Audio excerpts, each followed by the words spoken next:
we do. Bruce Hole, please come to the mic. And just to remind you, you have 5 minutes to give us your speech. Morning.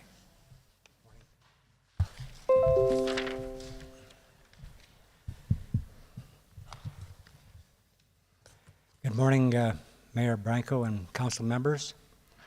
My name is Bruce Holm, and I reside at 28 Park Hill Crescent. I'm here to present an informal petition or a written complaint, if you will, on behalf of the local residents regarding the serious and ongoing deterioration of Parkview Drive.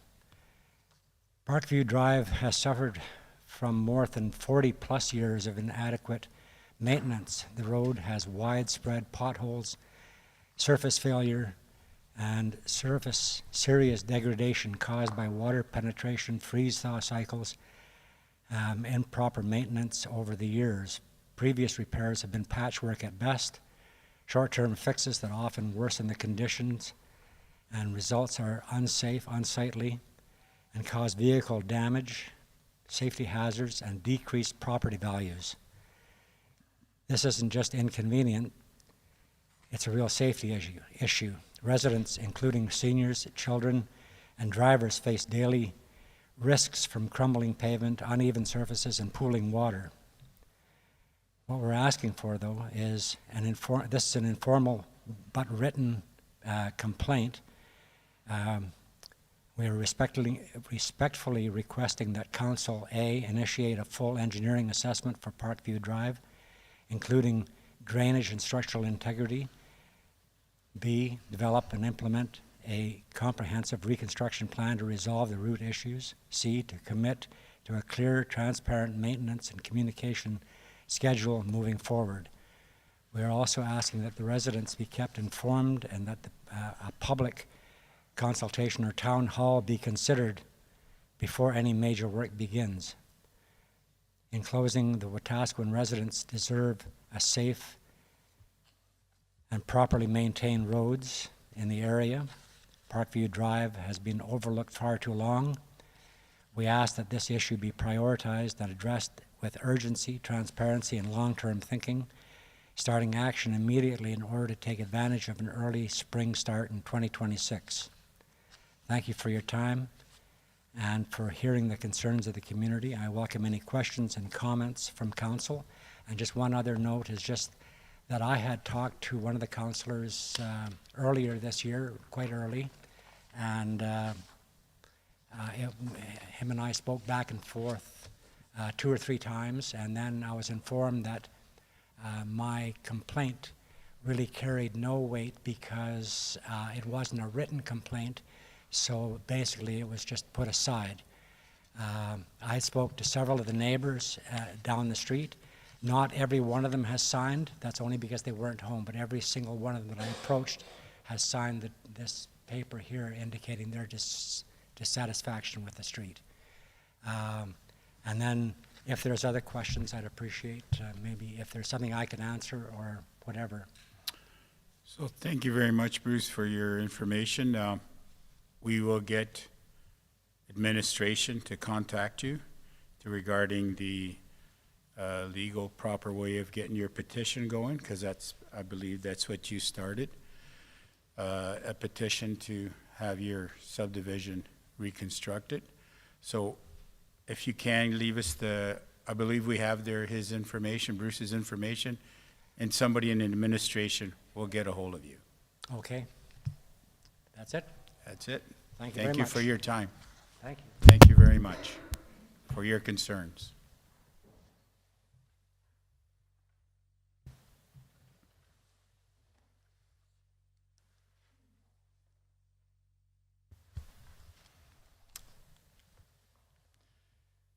Moving on, do I have any consent of agenda, anything added to the agenda?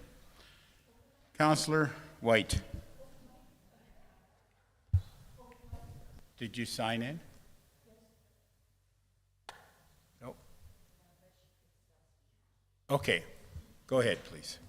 Please state your name. Janet Karas, K-A-R-A-S-Z.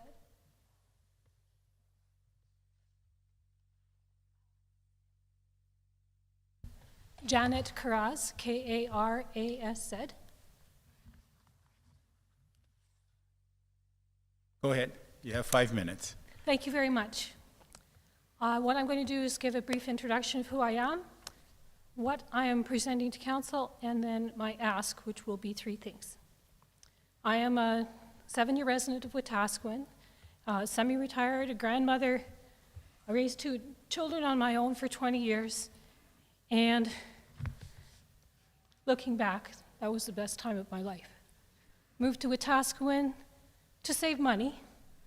Word was out that rent is cheap here, and it was a chance to rebuild a bit. So I know what it's like to run out of money before the month is up. I have sympathy when those sorts of things happen. And I came across a contest where a community can win $100,000 towards something in the community that is needed. It is a corporate contest. It's only being run for a month, and it will conclude January 1st of next year. This is it. You can win $100,000 for your community. How you win it is more people per capita in that community writes in about any act of kindness that he has seen or heard or done. 1 person, 1 entry, done. But that means a lot of participation. I thought of a quick one that I saw just a few weeks ago. A fellow in his 80s is carrying several bags of pop cans down the street. You can tell from his dress and demeanor that he's not homeless. He's just making some money. He's walking down the street, and all of a sudden a car pulls up beside him. There's a little bit of this going on. She opens up the trunk, they load his bags, and he gets a free trip to the bottle depot. That's the kinds of things that I see in Wetaskiwin all the time. We've been there, we see a need, we fill it. Very often anonymous, very often unspoken. I happen to know his name is Bob because I told this story to a friend, and he says, "Oh, that's Bob. He comes here for soup and sandwiches." So I know how old he is, I know who he is, because we're a community small enough to know these things, and there's people that are stepping up and doing something. So why don't we get some credit, or at least try? And I would like to get as much community participation in advertising as possible. So this is my ask from council. First of all, everyone that's in this room, if you could go and sign on and tell a short story. 100 words minimum, anything you've seen or done, today or yesterday, or something that you've done. Post it on the website. Then, because we have a very short timeline, we need to make this viral, so you're going to tell a couple of people what you've done and ask them to do the same. If we get exponential growth and spread out in the community in the next few weeks, we can get some nice big numbers. So that's my first ask, is that everyone in this room consider doing that.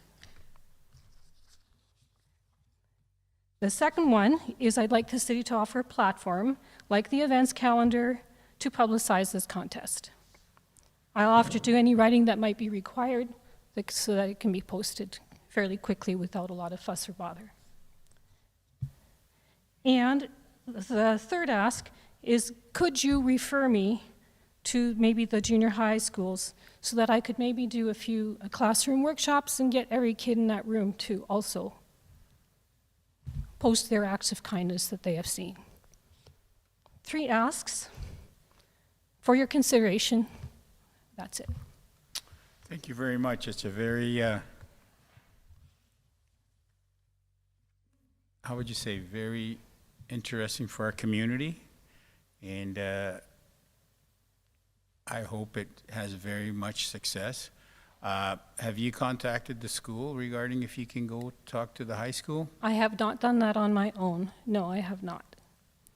I think you should do that, but we will pass it on to administration to see if we can put you on the city website to do this, if Okay. possible.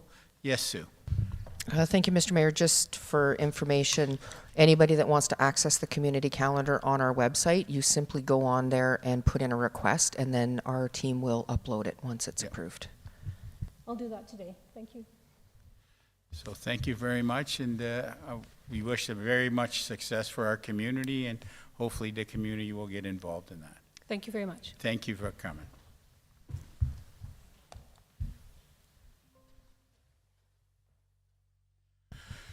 Next, anything to be on consent of the agenda? Laura White? Yep.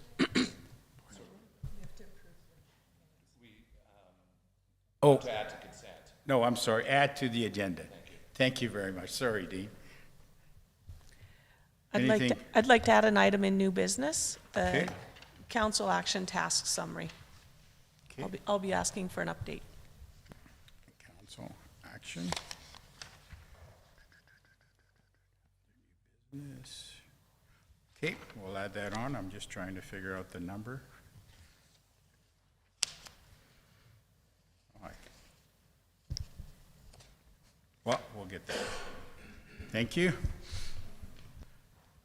We will move on to Oh, approve. Mr. Mayor, administration has some additions Yes, as well. sorry, Sue, I didn't see you. That's okay. If administration would like to add Longhorns discussion in closed session, advice from officials, section 29, as well as to new business, the recycling center hours. Okay. I believe that'll be 15-2, Yes. and Laura, yours would be 15-1. Thank you. Okay. I'd like to approve the agenda as amended. All of those in favor? Right? Did you have a question, Wayne? No, I'm fine. We're good? Approve of the agenda as amended? Or did I do something wrong?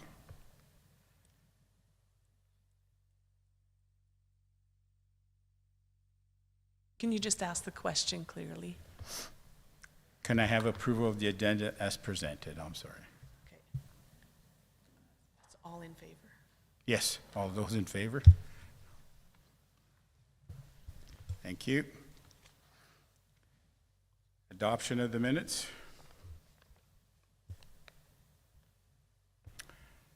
Councillor Hoyle? I move that council adopts the regular council meeting minutes for November 25th as presented. Any changes? Corrections?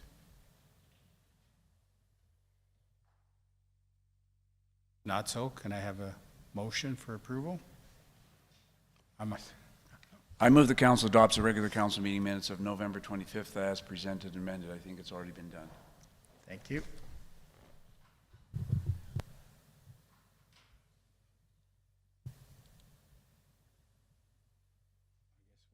guess we'll move to 4-2. I guess we've done.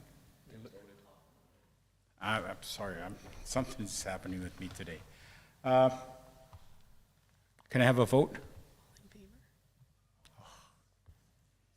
I don't know where my mind is today. I'm sorry. We'll go to 4-2, correct?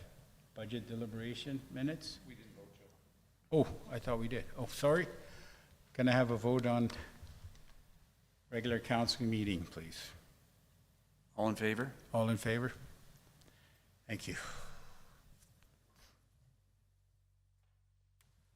4.2, budget deliberation minutes.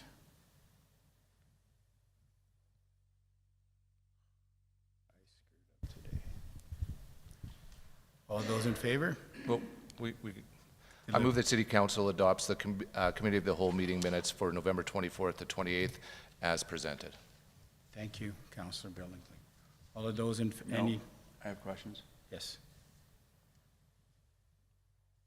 Through the chair to Sue, can we get a list of all the outstanding items that will be presented to us before we actually do the, I know through the budget deliberation process, there were a number of things that were identified, like fees and charges and so forth, that would come back to us that will impact that final number. Can we get a list of those? It doesn't have to be today, but I would like a... through the chair to Councillor Nielsen, there were two items that were supposed to come back to council, and that is council engagement sessions and the service writer / planner. The fees and charges changes were incorporated into the budget. We didn't increase the revenues as such because some of them were based on activity. It would be best guess. To the fees and charges bylaws.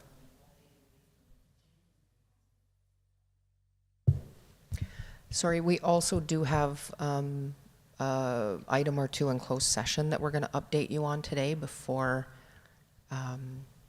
like as part of your whole budget discussion. Okay, thank you. I'll wait for that then. Any further questions? All those in favor? Carried. We have no number 5. No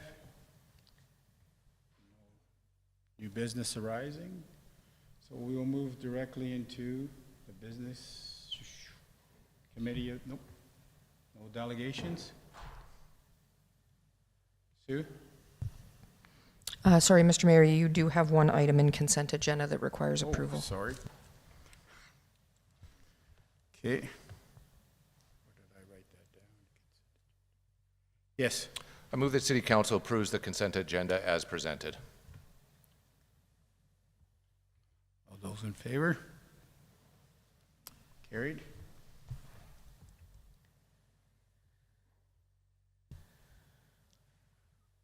Sorry, We have one consent agenda, correct? sorry. That's Did you want to pull that? That's my mistake. I would like to pull that item, Mr. Mayor. Okay, thank you. Councillor Nielsen.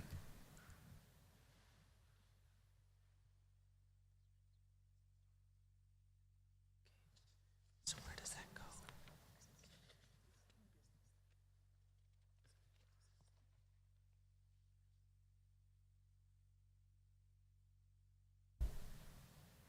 Councillor Nielsen? I think that comes up under 9.2, Mr. Mayor. Thank you. Okay, so we'll move on to no public hearing, no delegations. Sue? Sorry, Mr. Mayor, you need to approve the consent agenda as As amended. amended. Thank you. I move. All those in favor? Thank you.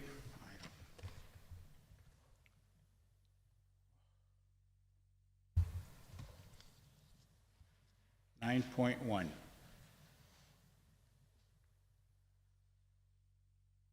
RCMP.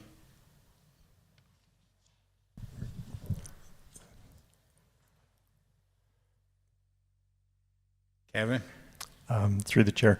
I believe the first item there would be going into closed session first and then coming back, and he would give his quarterly report. Thank you. Can I have a motion to go into closed session, please? So moved, Mr. Chair. Thank you. All those in favor?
It's not in the budget.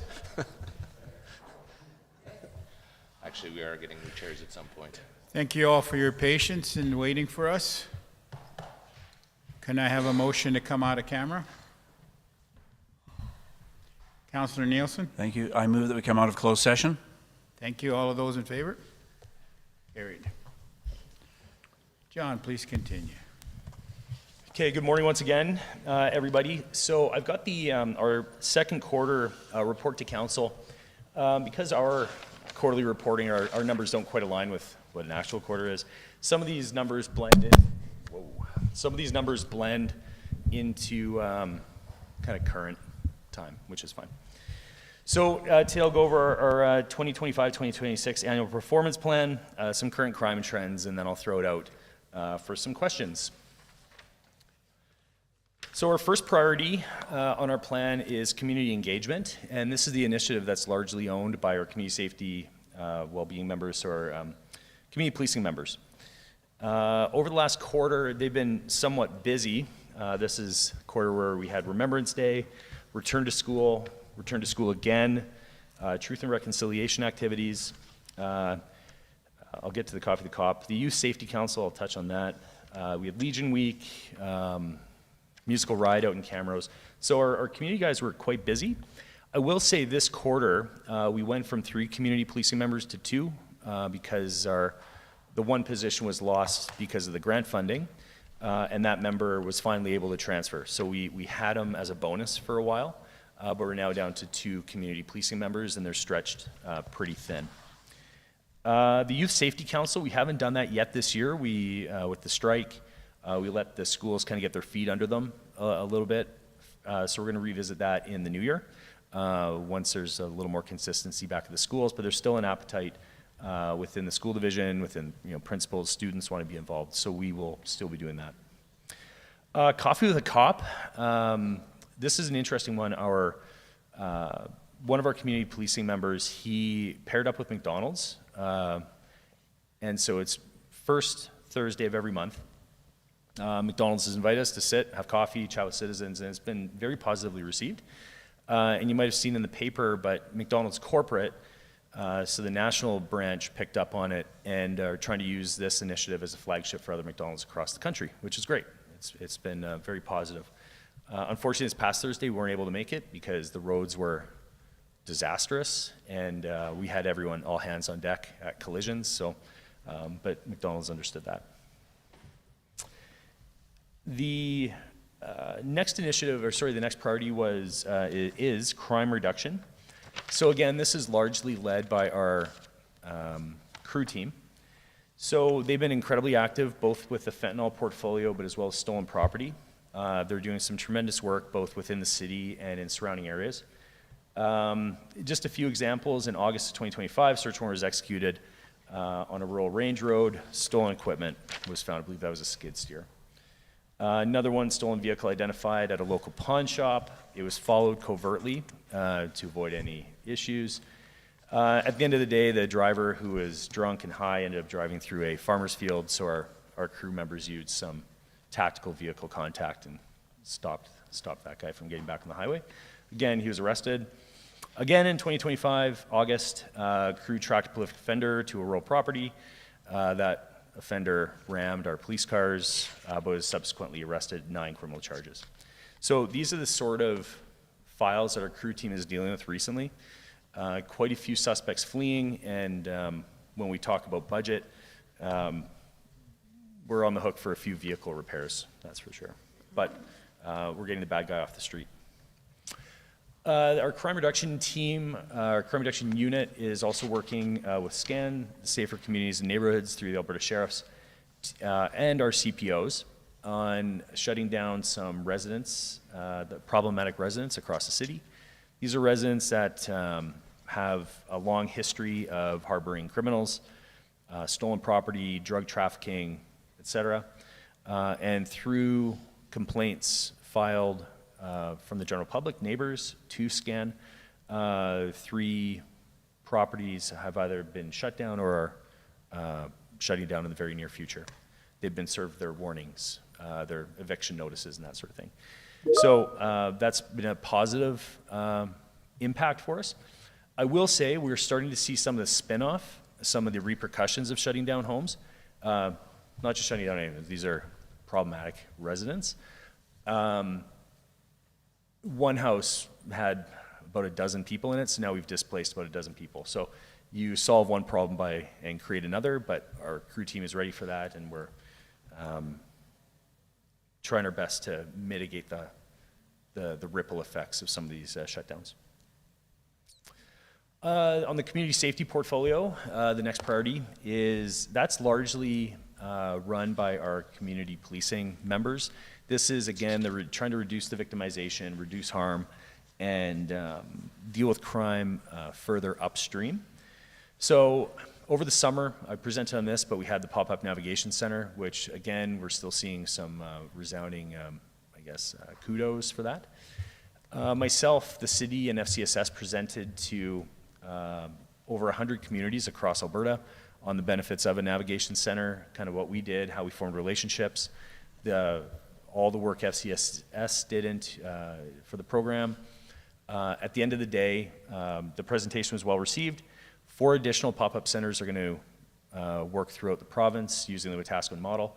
And then, interestingly enough, I was connected with our folks in D Division in Manitoba, and a navigation center. Didn't hear the outcome yet, but they did used the Wetaskiwin model in Dauphin, who has very similar issues to us. So it's great.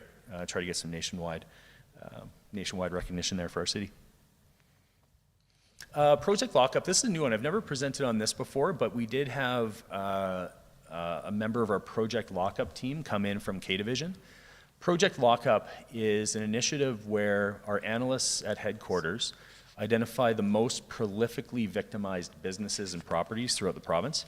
And we had 4 here in Wetaskiwin identified through the statistics. So the analyst and the Project Lockup member visited all these businesses, helped them with CEPTED, crime prevention through environmental design, directed them to certain resources to try to harden their properties, to try to cut that cycle off. And they'll be doing regular follow-up with those properties to make sure it's working. So that's great. What that does is we're able to leverage our people in headquarters and still maintain our current staffing, our tasking. It's no extra work for us. It's just another tool in the belt from K Division. Lastly, our 4th priority is employee wellness. We talked briefly in the closed session, but at the end of the day, we're seeing more members arrive in Wetaskiwin, which is, in terms of wellness piece, the members who are working don't have to own quite as many investigations, as many files, which then has the trickle-down effect of improving service delivery to the community. So we have 3 new constables plus a new sergeant just arrived, and then we're seeing 2 more, I believe it is, coming in. But we're also seeing some members transition out. We have 1 member going to New Brunswick, where he's from, and that's a very difficult place to get to, believe it or not, so he's quite happy. And then we have some people interested in specialized units because of the experience they've gained here in Wetaskiwin. They've got competitive resumes. Sad to see them go, but I will say in our organization, anytime somebody transfers out or you start to see a transfer, everyone loves change. And members, it kind of boosts morale when you start seeing that there's opportunities, that next step. So, and in Q3, so now I guess we're going to start seeing some of our members return from parental leave, which is good.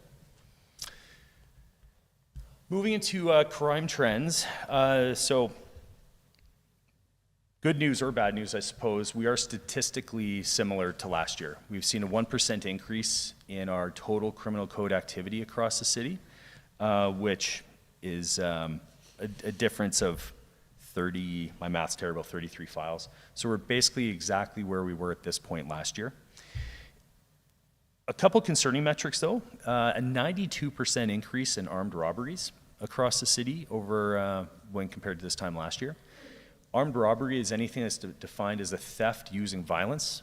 So it's not necessarily like a holdup at a convenience store.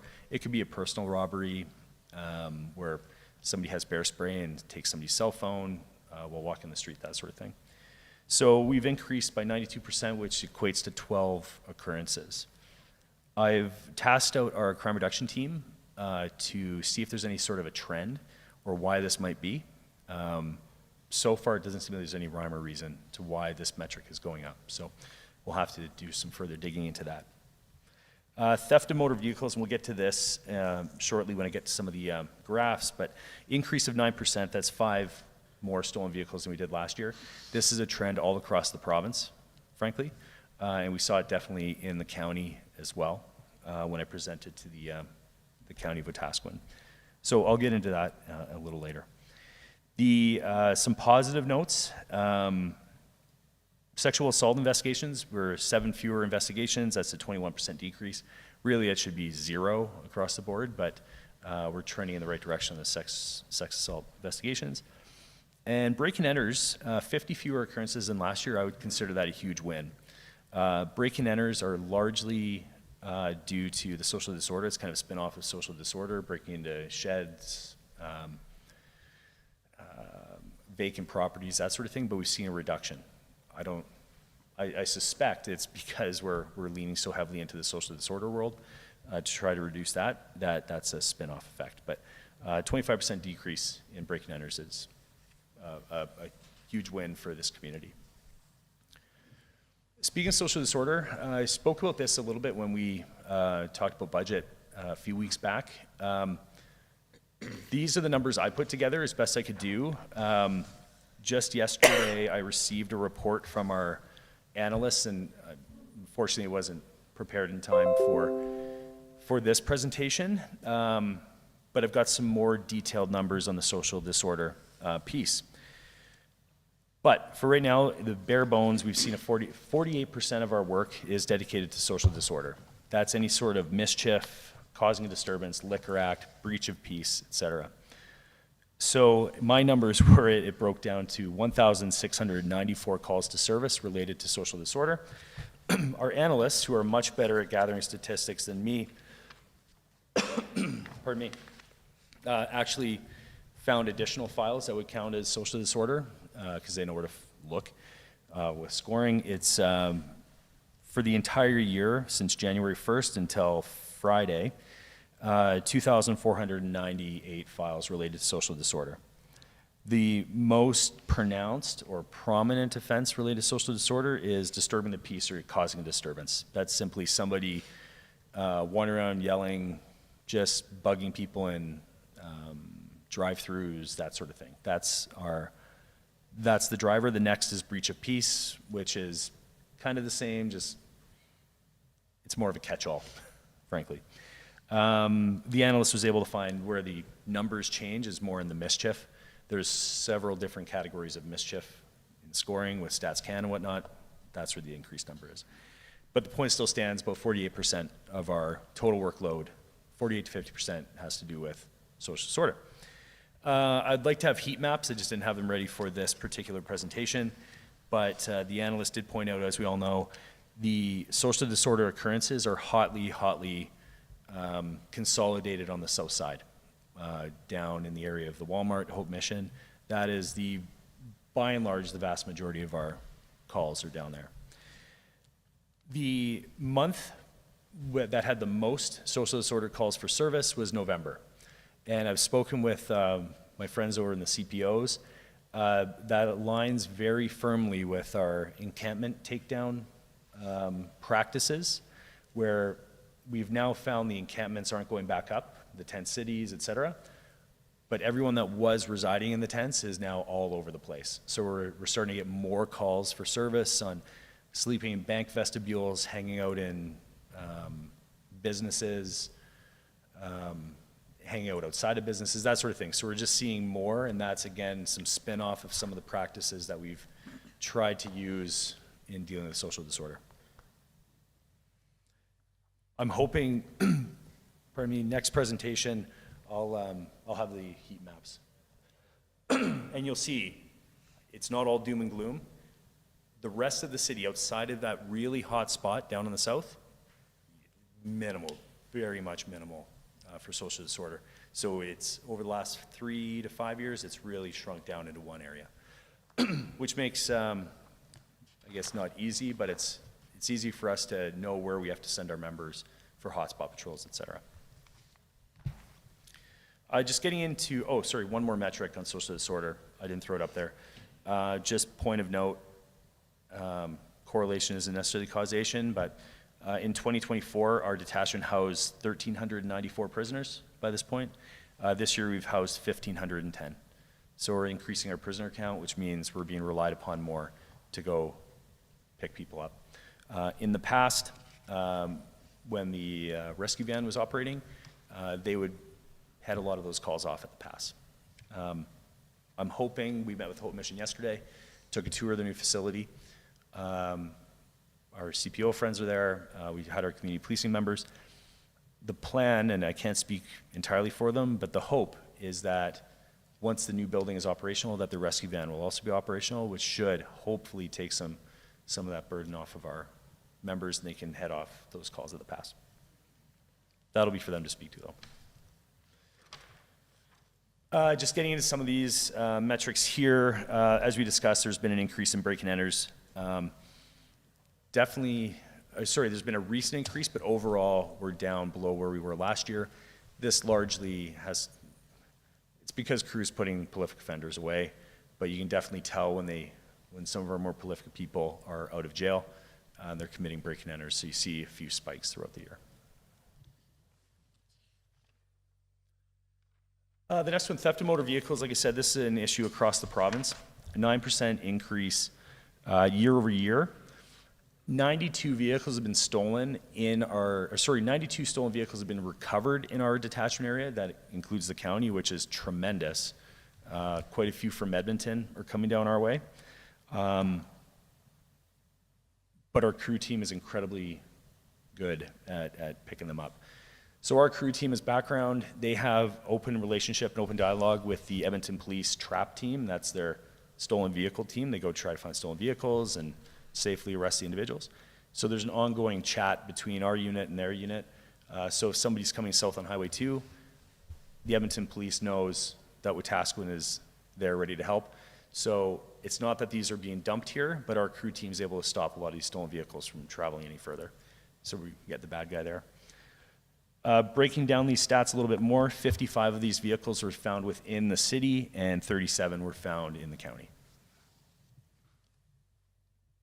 The next stat is spousal violence. Again, this should be a 0. But like I've said in the past, there's no real pattern to this. We're consistent with where we were last year. 1% decrease in domestic violence year over year. But this is crime that's generally speaking behind closed doors. We try to break the cycle once we have contacted the victim. But our instances of repeat victimization is quite low. So we try to break the cycle, but it seems to be unique victims all throughout. Our domestic violence coordinator, the full-time position, she's on family leave right now, but it's being filled by one of our other members. He's doing a tremendous job. And lastly, theft under $5,000. This is largely shoplifting.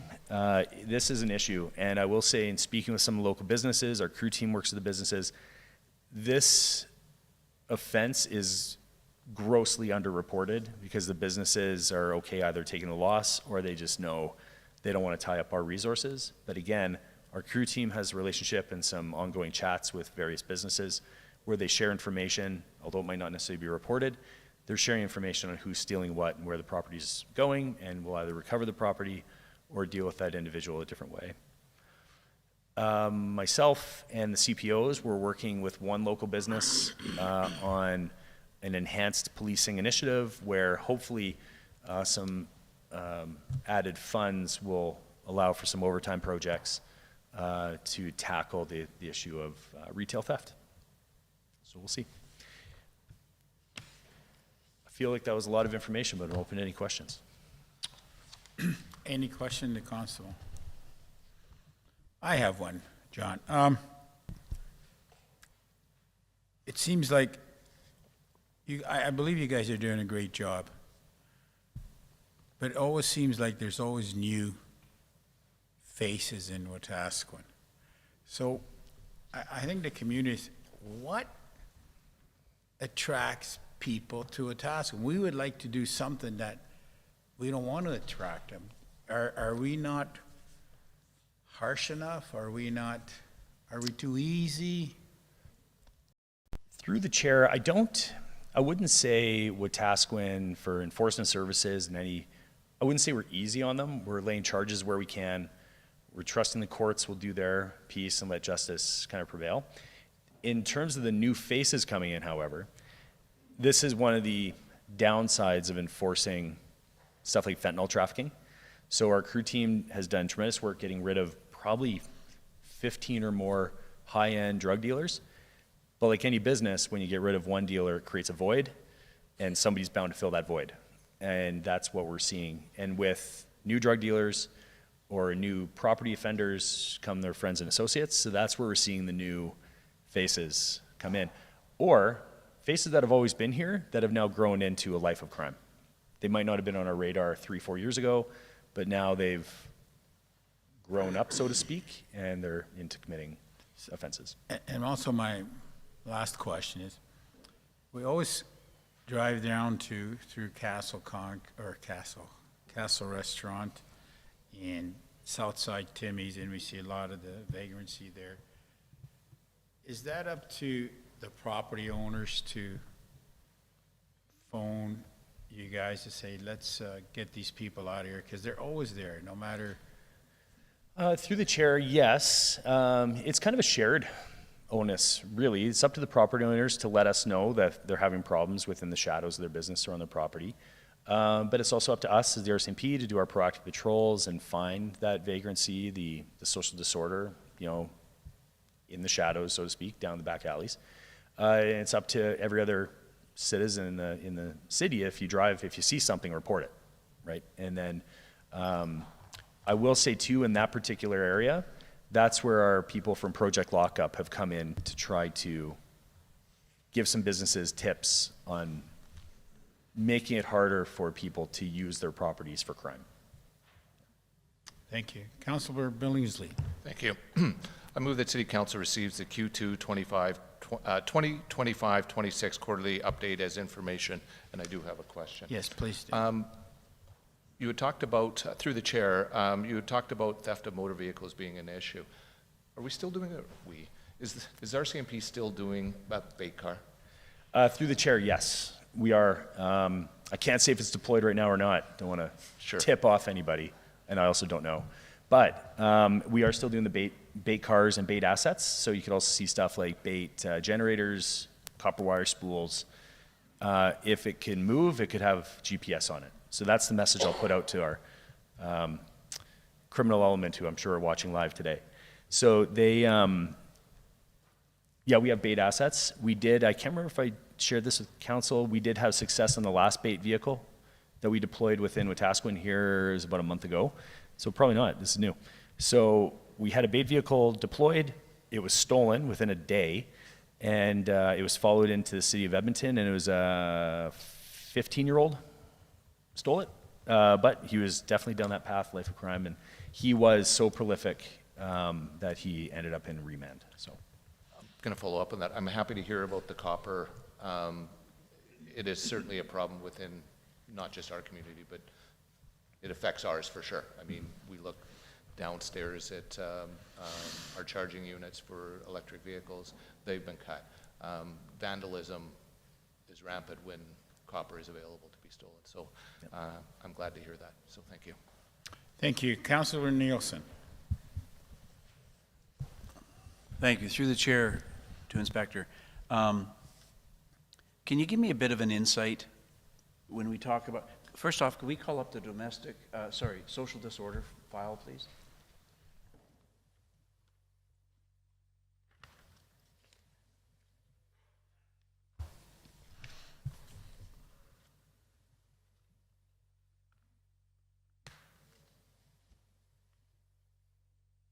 Thank you.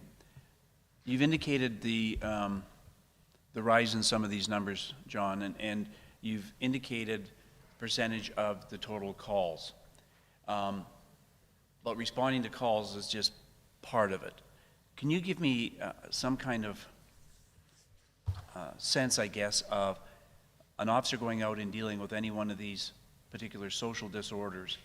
And then what kind of time does it take them to process paperwork? Through the chair, so, and this is very broadly speaking, if one of our officers were to get called right now for disturbing the peace at a business on the south side, they go, they attend, it'll take probably 3 minutes to get to the call, unless they're time, so let's say 3 minutes to get to the call. If the grounds exist to arrest, it'll take about 5 minutes on scene to arrest, search, make sure it's safe, transport back, and then it takes about 20 minutes to book somebody in, depending on if they're actually, one, cooperative, or two, sober enough to help themselves out. So anywhere from 20 minutes to a half hour to book somebody in. So all in all, for one of these calls, a member's off the street for anywhere from, I would ballpark it 15 minutes to 30 minutes for one of these. If it's one member, and this is where the benefit of having more members on shift, you can tag team that a little bit, where if two people help lift into cars, all that kind of stuff. Booking in, so anywhere, to answer your question, anywhere from 15 to 30 minutes per. Okay, thank you. I'd like to move to go in closed session, please. Thank you. Motion to go into closed session? All those? All those in favor? All those in favor? Thank you. You'll join us?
Thank you very much for your patience, for letting us go into camera. I'd like to make a motion to come out of camera. All those in favor? Carried. Thank you very much. And we appreciate the information received from Constable John. So we'll move on to 9.2, street sweeping report. And I believe, Councilor Nielsen, you have a question? Yeah, I move the City Council accepts the 2025 street sweeping report as information. I've got some questions. Thank you. I'm sorry, I forgot. We need to receive Constable RCMP. Oh, sorry. So if I can have somebody. We've already made the motion. We It's now already need to been vote on moved, it. yeah. Okay, thank you. We just have to vote on it. We did? No, we have Okay. to vote. Can I have a motion to vote on? We already have the motion. We just have to vote. Okay, all of those in favor? Thank you. Councilor Nielsen. Sure. Do you want me to move it again? Yes, please. I'd like to move the City Council accepts the 2025 street sweeping report as information. And I've got a couple of questions, first off. Please.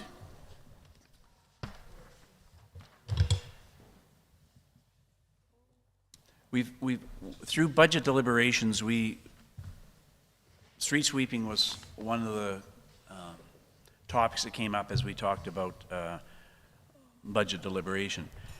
And we were informed that we would save money by doing a number of different things to put it out to tender or to do it in-house and so forth. And the report talks about the cost to do it within the city. And so through the chair, my loaded question is this. The estimate cost to the city to do this work are within what kind of percentage of accuracy? So for example, you've said our estimate for doing street sweeping is X number of thousands of dollars, and I don't like estimates, I like hardcore numbers, but given that we got it as an estimate, what percentage of accuracy would you tie to that dollar figure? Good morning, Council, and through the chair to Councillor Nielsen. I'm reluctant to put a number on accuracy just for the same reasons you don't like the estimates, right? That would just be an estimate as well. So, but what I can tell you is why it's not 100% accurate, if that works. We'll start there. Okay. So the number of hours is where there could be some variation. Since in 2023, we were not tracking labor hours associated to activities. So the 640 hours comes from the amount of hours that are actually on the equipment,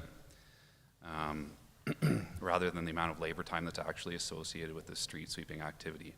And what I mean by that is that there's additional labor time that would be associated with the activity for things like doing pre-trip inspections, washing the equipment, general maintenance done by the operator, breaks would fall in under that, route planning, toolbox meetings and safety meetings. So all of that would get applied to the activity of street sweeping. Other factors that may impact the accuracy are that the equipment pool rates haven't been updated in several years. So like everything else, costs have gone up. We can assume that those costs would be a little bit higher. And we also don't have the means to track the quantity of water that's being used during this operation. So those costs are not included in the overall internal cost estimate. Thanks. Now, we solved the problem by indicating it would be done in-house, we'd be cutting it to once per year and all the rest of it. But as we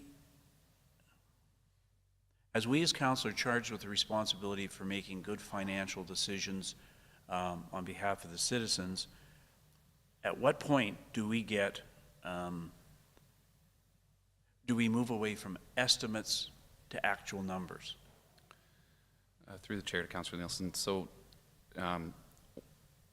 since this time, we have implemented work order management system. It's paper. So we can start to see trends moving forward and have better estimates for you, but it's still going to be an estimate.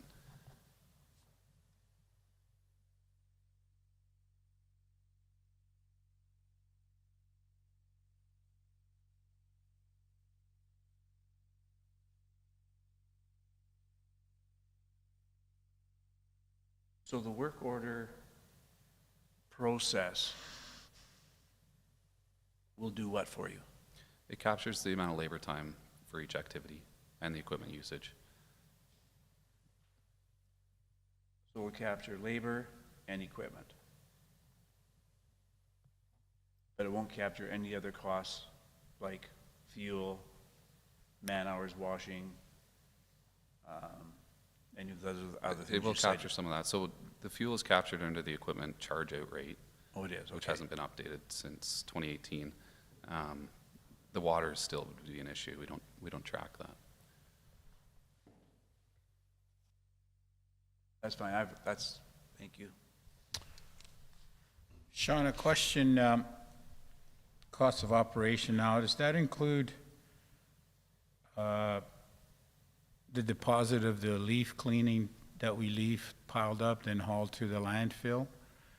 Would that include the cost of the dump trucks and the loader to load that? Because I imagine he's leaving all the leaves and the rubbles in a pile and then hauled away. Through the chair, the sweeper goes out and dumps at either the snow dump or at the landfill, so there's no hauling. And you say water, sweeper uses water, now does he pull into the nearest fire hydrant or does he have to come in to the city? Through the chair, he has to come back to operations to fill up. Thank you. Councillor Dean, Billingsley. Thank you. Through the chair to Sean. During budget, we decided that we will no longer be doing fall sweeping. But I'm noticing that in this, we did about 15 more hours in the fall than we did in the spring. With the contracted service doing 214 hours in the fall, do you know how much the city using our own sweeper also contributed to that number? Through the chair, I don't have exact numbers. No, I know that we were out assisting, but. And so, when I read this, I was a little concerned that we spent more contracting in the fall than we did in the spring, and yet that's the one that we cut. Do you anticipate more in-house sweeping than that was done in 2025, in 2026, if that makes sense? In other words, because we won't be contracting that out, that 214 hours again, do you anticipate more in-house sweeping in the fall? Through the chair, yes. I think that our amount of in-house sweeping would go up for sure. Thank you. Any further questions? Not, I'd like to have a motion. Motion's already been delivered. Okay, thank you. Okay, No. thank you very much. Call the question, please. Brett, call the question.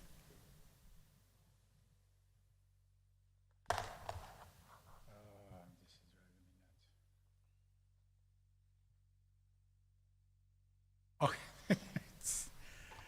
all of those in favor? Thank you. Why do I do that? Thank you very much. Next, staff reports.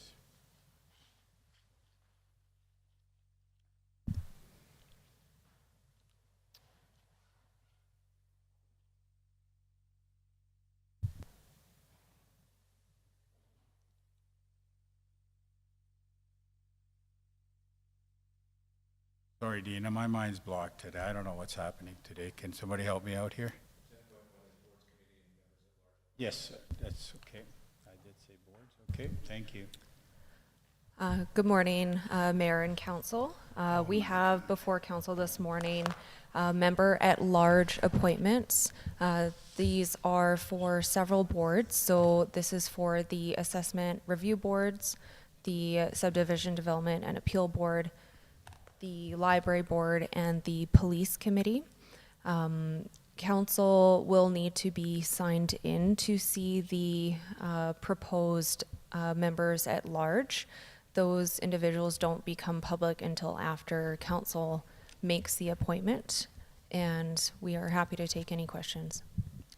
Thank you.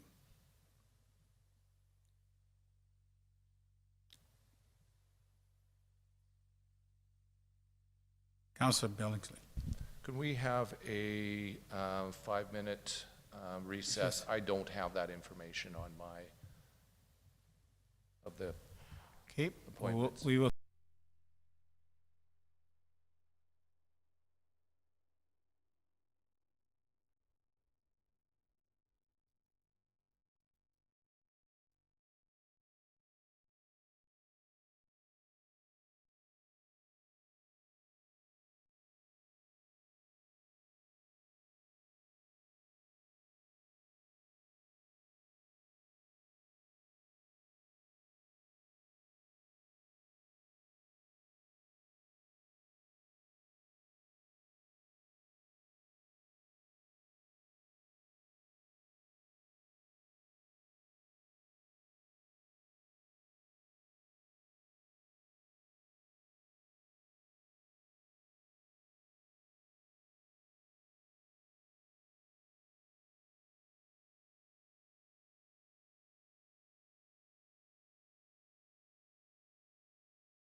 Thank you very much. Councillor Billings, you got your information? I do, thank you. Yeah, thank you very much. Councillor Hoyle, I move we go into closed session. thank you. All of those in favor in moving in closed session? Thank you.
Thank you all for coming back. Can I get a motion to come out of camera?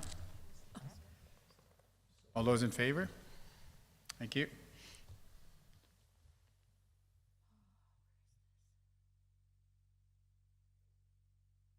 I get a motion for board and committee members, please? Councillor Billingsley. I move that City Council appoints members at large as reflected in Attachment 1 pending verification. Thank you. Any discussion? All of those in favor? Carry. Thank you. We'll move to 10.2, operating budget approval. Sorry, before Talou gets going on the presentation here, I'm wondering if council wants to move into closed session to discuss a few items before you get into the details on the budget. Please, all of those in favor to move it No, into no, closed? there's got to be a motion. Councillor Billings? Beasley? All of those in favor?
Thank you very much again for your patience. I'd like to have a motion to come out of camera. Councillor Nielsen, I would like to move that we come out of closed session. all those in favor? Thank you. And we are still on 12.2. 10-2. I'm sorry. 10.2. Thank you. Through the chair, we're going to have Kevin present 2 operating business cases that council had deferred until today during budget deliberations. The budget information requests were sent to council via email, and so we're just looking at if there's any remaining questions or if those operating business cases can be approved. And then we'll flip back over to finance to present the final position where council landed after deliberations. Thank you.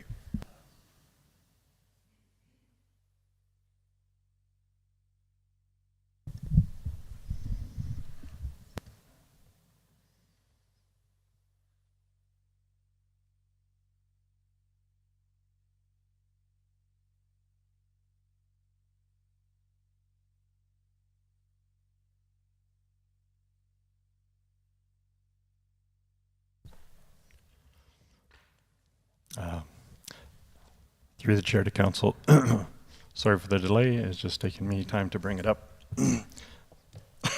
The 2 operating business cases I'd like to bring forward to council at this time is the top cap replacement on the ball diamond fence lines. This is to replace the top cap on the fence for 5 different fields. Currently, there is kind of a hard plastic liner on the top, and it's held in place by hose clamps, which themselves are dangerous and a snagging opportunity for clothing and flesh. It would be the same top cap that is replaced on all municipal diamonds across other municipalities. Excuse me. The expected budget for this is roughly $9,775, and it would be coming out of facility maintenance reserve. The other one I'd like to bring up is the operating business case for the L. Arner number 2 outfield fence replacement. This is to replace the entire fence, and the top cap would be included in this price, already mentioned. The main reason for this one is the fencing. Some of the poles are bent, and the concrete piles in the ground are protruding from the ground in places 3 or 4 inches, so this in itself creates a potential hazard for people if they're out trying to catch a ball and land on that.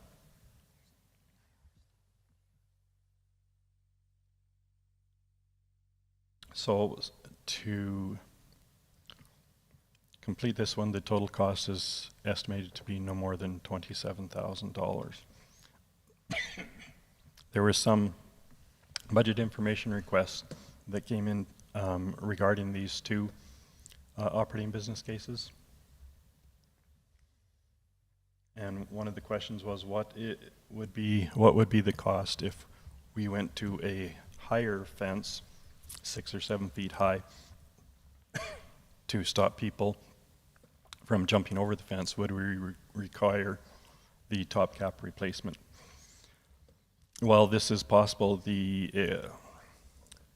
higher fence would be magnitudes greater than the under $10,000 cost to do the top cap replacement. Each of the 5 outfields would need this much higher fence, so we would be looking in the hundreds of thousands of dollars rather than the $10,000. The other portion of the BIR was to look at what could we add to the ground that maybe would stop balls from going under the ground or under the fence, perhaps shale, landscape tiles, or I believe it was even mentioned puck board Currently, there is one of our fields that does have shale for the last 3 feet or so before the fence. This did have landscape cloth installed a number of years ago, but weeds consistently grow up through the shale on top of the landscape cloth. And a few times in rototilling that up and refurbishing it, we've caught the landscape cloth and pulled that up too. So there is no easy answer, but it appears that the best way to control the growth underneath the fence would be just spraying a couple times a year. And that would likely be the easiest answer. By adding shale, we did actually buy some this year, and the cost to the city was almost $240 a yard brought in. So then that becomes an expensive alternative as to just spraying to control the weed growth underneath the fence in those areas. The last question in the BAR was just to talk about the height of the fence. A lot of spectators would stand around the outside of the fence and look over and watch the games. If you have a higher fence, then that you're kind of looking through the fence and creating a potential barrier to people enjoying the game a little better. So for those reasons, we think the top cap replacement would be more fiscally responsible and more inclusive for those watching the game. Is there any other questions? I'd be happy to answer those. Councillor Billingsley. Thank you. Through the chair to administration, what's the process of this?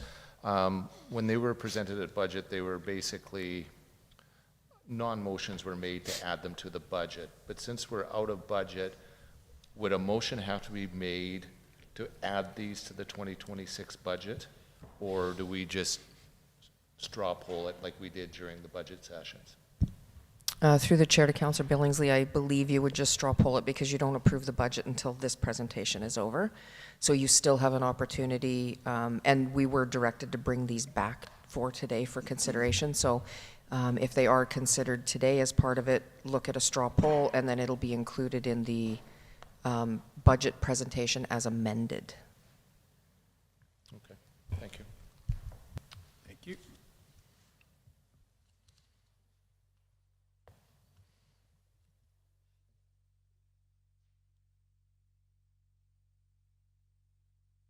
And if there's no other questions about those, then we could move on to the budget presentation. Any further questions? We will move. Councillor Billingsley. Thank you. Through the chair to council, I think we need to Straw poll it. straw poll it, Okay. if whether or not, because otherwise we've moved on. So Yeah, this is, may I? Please, This is Councillor. our only opportunity to decide whether to include these two items or move on and potentially put the city at some risk from a liable perspective in terms of certainly the top portions of the fence. So do you want a motion No? on each or just all together? straw poll. Straw poll, but we would have to vote on each one or both? One is for 7,000, one is for, or 9,000, one is a smaller fence capping, and the other one for the, yes, Kevin?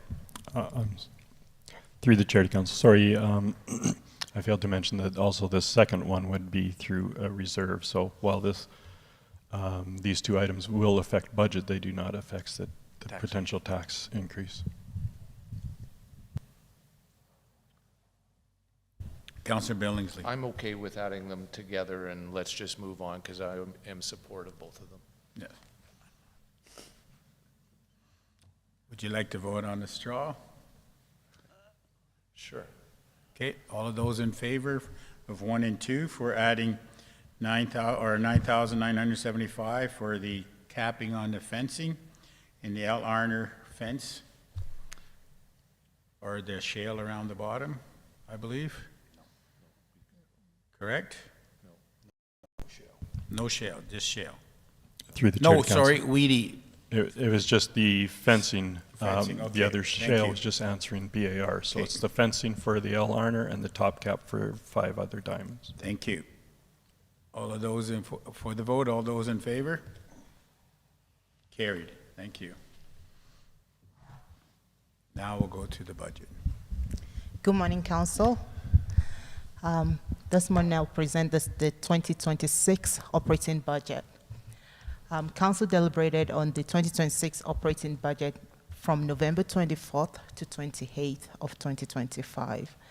The budget engagement sessions were also held on December 2nd and November 19th. We had 2 budget engagement sessions with the public prior to council deliberations and another 2 on December 2nd following budget deliberations. The proposed 2026 operating expense, including the recent addition of the Al Horner fence replacement, brings the total budget to $49,882,864. The proposed 2026 operating budget projects revenues at $49,037,305, plus an additional $37,375 to be funded from reserves, resulting in a shortfall of $808,184, which is required to be funded through taxation. This is equivalent to an estimated tax rate increase of 3.87%. Tax rates are not being set at this meeting. They will be set once approved assessments are received in 2026. The details of changes to the base operating budget were presented to council and at the public engagement sessions, as well as operating business cases that were selected by council. The total 2026 operating budget is currently $49,882,864. Thank you.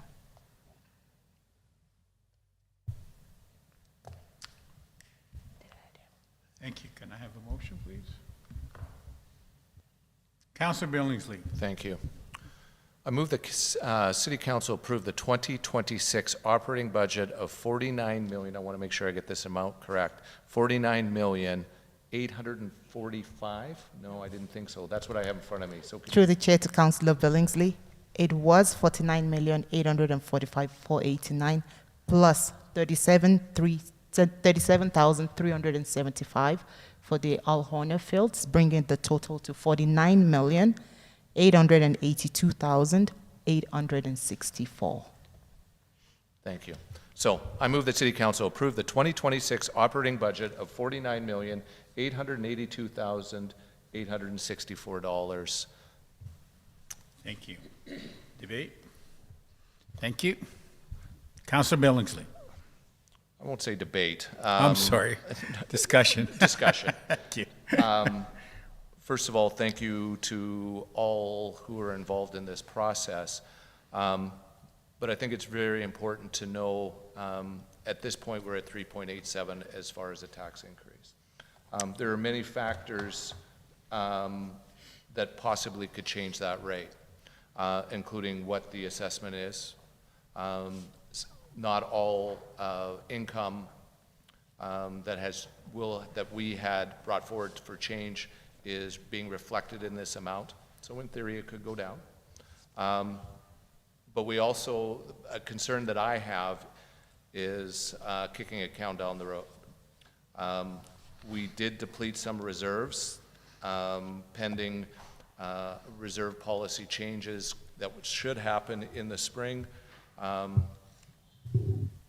That number may change. But for today, we are looking at that $49 million, close to 50, with a 3.87% increase. Thank you. And any further? I would also like to say thank you very much to administration. Hasn't been easy. We try to please everybody, but we know we can't please everybody. And as Councilor Billings said, down the road, it's a different story. But I think all of us in this council have faith in our administration, our development. I think Wetaskiwin is on the upward. I really do believe that. And we're going to try our hardest to bring more income into the city so we won't have any burden down the road of kicking that can. Maybe it'll be an uphill where the can rolls backwards. But I thank very much for council, staff,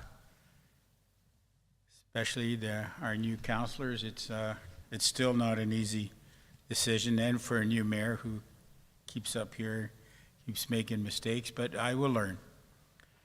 So, can I have a vote on the budget, please?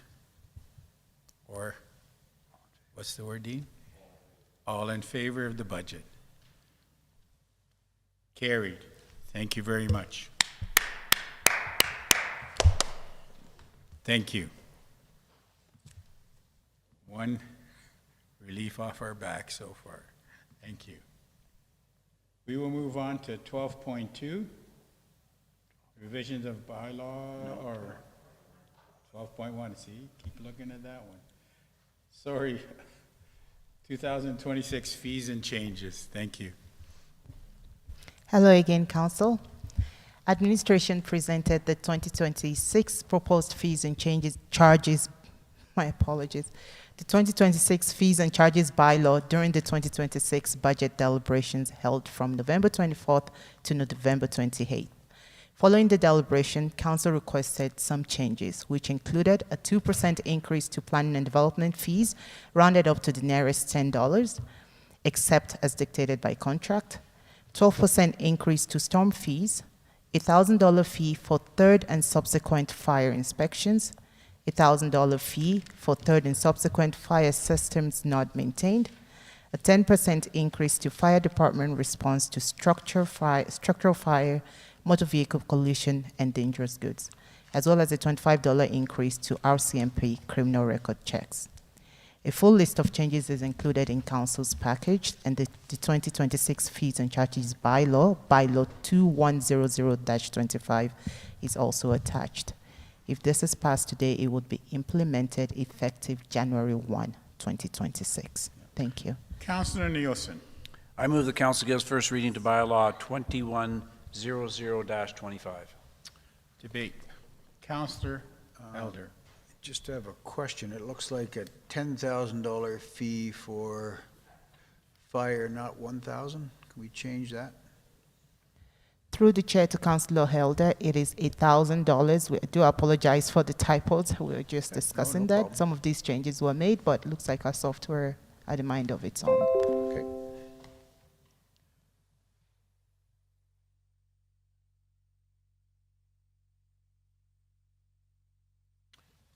Sue, does this fees include the Peace Hills utility or no? Through the chair to council, it does. Peace Hills Utilities recommended to council a 1% increase. That is based on their budgetary needs for 2026 as well. If council wanted to consider a different rate, they would have to refer this back to the board, and then the board would show council how any changes to the fees could be adversely affecting the operations of that organization, and then council could consider funding it from another source if they wanted to go against what the board recommended. So if we choose to bring it back to the board, we couldn't pass this today, correct? You could pass it without the utility rates. But what I can share with you is their budget is extremely tight, and they have a lot of capital work that is not fully covered yet. So I do know that they would be presenting back to council a position that they could not sustain without this increase. And so therefore, if you wanted to cover that, you would have to find another source for it. Thank you. Any discussion?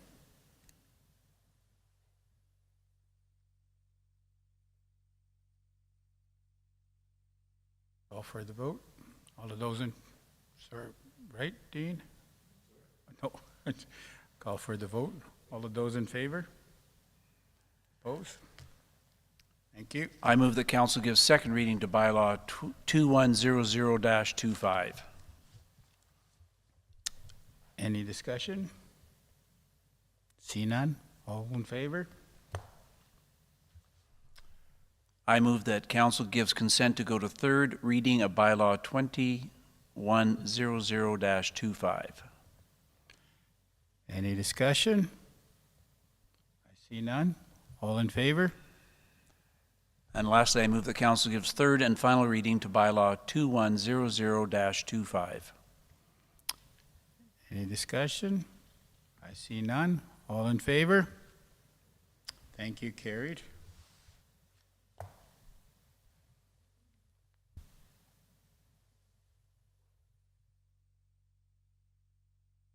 Is it lunchtime, or do you want to break for lunch? Laura, you're...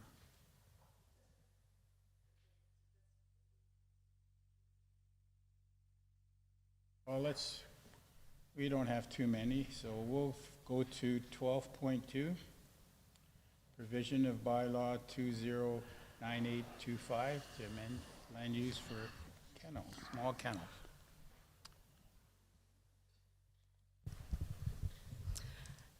Good afternoon, Council. The purpose of this report is to present revisions to bylaw 2098-25, which was presented for first reading and was tabled by Council on November 10th. Bylaw 2098-25 would amend the land use bylaw to add the small animal kennel use with associated specific use regulations. Following Council's direction, the proposed revisions narrow the scope of the amendment and provide additional regulations to address animal welfare considerations and more detail to the specific use regulations. The revisions are identified in the red line version of the bylaw, which was attached to the RFD, but I'll take you through the revisions and their rationale. Quick summary. So the following two revisions are intended to address animal welfare considerations. First, under the specific use regulations, add that all facilities shall be kept in a manner satisfactory to the health authority and in accordance with the Animal Protection Act. The Animal Protection Act stipulates animal care duties in the province of Alberta, so this regulation ensures that the kennel operator's obligations under provincial legislation are clearly referenced within the municipal bylaw. This approach is consistent with the Land Use Bylaw regulations for childcare service, which refer to the Early Learning and Childcare Act. Secondly, under specific use regulations, add that that applications for a development permit for a small animal kennel shall state the maximum number of household pets kept on site at any one time.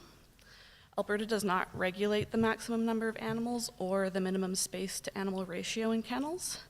So without specific provincial regulations, there's no basis for the city to determine a specific number for that would be a suitable maximum. But this provision allows the development officer to place a condition on kennel development permits limiting the number of animals based on the application. This gives the city oversight of the scale of kennel operations and an enforcement mechanism to ensure that kennels operate within approved parameters intended to limit land use impacts. The following three revisions address the scope of the amendment and further refine the regulations to address land use impacts. First, add small animal kennel as a discretionary use in C3 highway commercial district only and remove C2 and M1 from the amendment. Limiting the amendment to C3 will enable the applicant for the bylaw amendment to apply for a development permit at their intended location while limiting the scale of the amendment to a single zone. Second, add specific use regulation that animals shall not be kept outdoors between the hours of 10 p.m. one day and 7 a.m. the next day if the outdoor enclosure is within 75 meters of a residential zone. Recognizing that a portion of the C3 district is located close to residential properties, this regulation adds a specific noise mitigation measure for kennels located near residential zoning. This regulation is consistent with similar regulation of restaurant patios that are allowed in C3. And lastly, add a specific use regulation. This overlaps with the one regarding numbers of animals. So add a specific use regulation that in addition to the regular development permit application requirements, an application for a development permit for a small animal kennel shall include A, the type of facility, B, the maximum number of animals kept on site at any one time, C, how noise and odor will be mitigated, and D, the days and hours of operation. This regulation lays out the information necessary to make a decision on an application, and the information needed to potentially place conditions on a permit regarding these matters: the type of facility, number of animals, specific impact mitigation measures, and hours of operation as appropriate to the specific location and proposed. I'd like to take questions. Motion, please. Well, I think we should start by untabling motion 442-25 regarding bylaw 2098-25. Okay. Can I ask for the vote? Any debate? Or the vote? All those in favor? Thank you. Carried. Councillor Nielsen? Yes, I got a number of questions here. Pardon me. You mentioned that under section 8.37.6 subsection B, we don't include a maximum number of household pets kept on site because there's no provincial regulation, but you give your development office authority to identify the number of pets, and you've indicated the conditions for that. So I'm wondering how you establish a number when an application process comes in. Through the chair to Councillor Nielsen, given that there are no sort of overarching guidelines, this is somewhat of a compromise in that we would ask the applicant, who is hopefully an expert in their business, to state what maximum number they plan to have in their business. And then that, if it seems extremely high for the space and the facilities that are provided, the floor plan, then that's an opportunity to go back to the applicant, ask them to bring down the number. But mostly it means that when a kennel has a permit, they are limited to the number that they initially stated that would be their maximum. If they want to increase their operations, they would have to, I believe, come back for a change of use to revise their permit. I've got concerns with regard to the ambiguity tied to that.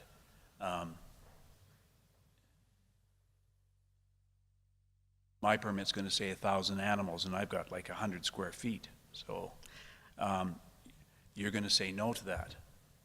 Based on what? How many animals should I have per square foot in your estimation? And I'm not looking for an answer to do the math here now. I'm simply saying you would have something ticking in your head saying, "Whoa, that's too much for this space." So you've arbitrarily got some limits in mind, I'm assuming.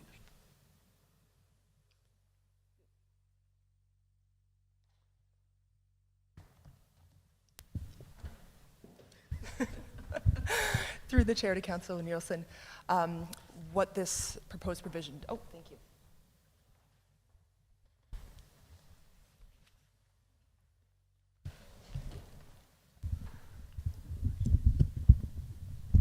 Still working. Through the chair to Councillor Nielsen, it's true that this proposed provision does not set out necessarily a set limit of, animals per square foot, animals for outdoor space and so forth, but what it does do is consistent with a number of other land uses where we do a similar thing, where it opens a process of discussion with the applicant about how the land use impacts of the development will be met. So for example, we do something similar with childcare facilities, where we don't necessarily ask the applicant, we don't have a limit on the number of children that can be in a childcare facility. That's something that is handled under provincial regulation, but we do require them to provide a floor plan. We do have land use related provisions relating to parking for the proposed size. And if there's something that isn't adding up under the land use bylaw, we do have the authority to go back to them, ask them to clarify, and ask them to state how they will be mitigating those land use impacts. So as a potential neighbor to said property, an applicant's come in and made an application for X number of animals. You've said, I think it's too high, cut it in half. We cut it down to 500 from the 1,000. And now the neighbor says, whoa, how did you arrive at that number? I want to complain about the number of animals next door to me. What recourse do they have to challenge your decision relative to the number of animals their neighbor is housing? Through the chair to Councillor Nielsen, that aspect of challenging the decision would be under the usual discretionary use appeals process. So under that process, the neighbor they'd receive notice of the approval if they're within 76 meters, and they would have the authority to appeal any aspect of the approved permit at that point. But the permit, at that point, would the permit have the number of animals identified? Through the chair to Councillor Nielsen, under these provisions, we would have that as a condition, yes. Thank you. My next question relates to the hours of outdoor use, 10 p.m. to 7 a.m., where the animals have got to be confined if they're using an outdoor enclosure. And the argument given is that it's similar to an outdoor patio hours. And I would suspect that as a proprietor of an outdoor patio, I could go out and ask my patrons to quieten down. I don't know how well that would be received by a bunch of animals, that they would just automatically respond at 10 o'clock at night not to make noises. And I would like to amend that to 9 p.m. until 7 a.m.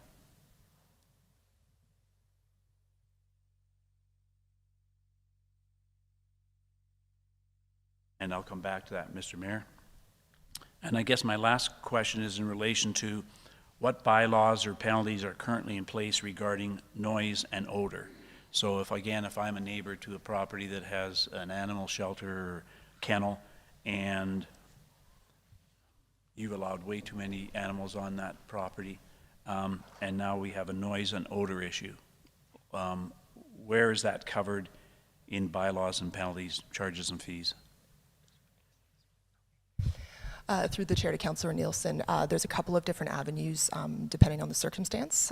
Noise and, in this circumstance, what we would call a nuisance are covered under the community standards bylaws. So someone with a concern related to this particular impact would have that recourse. If we also found that the noise or odor was related to the animal-related use and contravene the provisions of their development permit, the conditions, then we would have recourse to revoke their development permit as well if they were not complying. Thank you. So depending on the circumstances, we could go either way. Thank you. So, Mr. Mayor, I would like to make an amendment to change the hours for outdoor use from 10 p.m. to 7 a.m. to 9 p.m. till 7 a.m. Thank you, Councillor Nielsen. Any debate? Please. Sorry? May I? Yes. Thank you. Through the chair to Emily and Elizabeth, regarding the hours, when you say that outdoor use,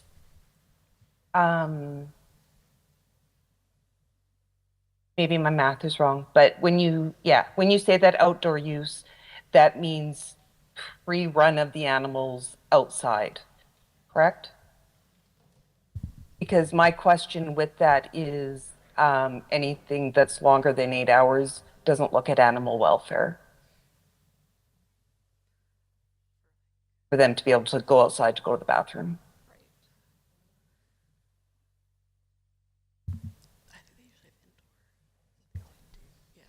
Through the chair to Councillor Aberley, I believe most kennels and doggy daycares do have indoor facilities for the animals to use overnight.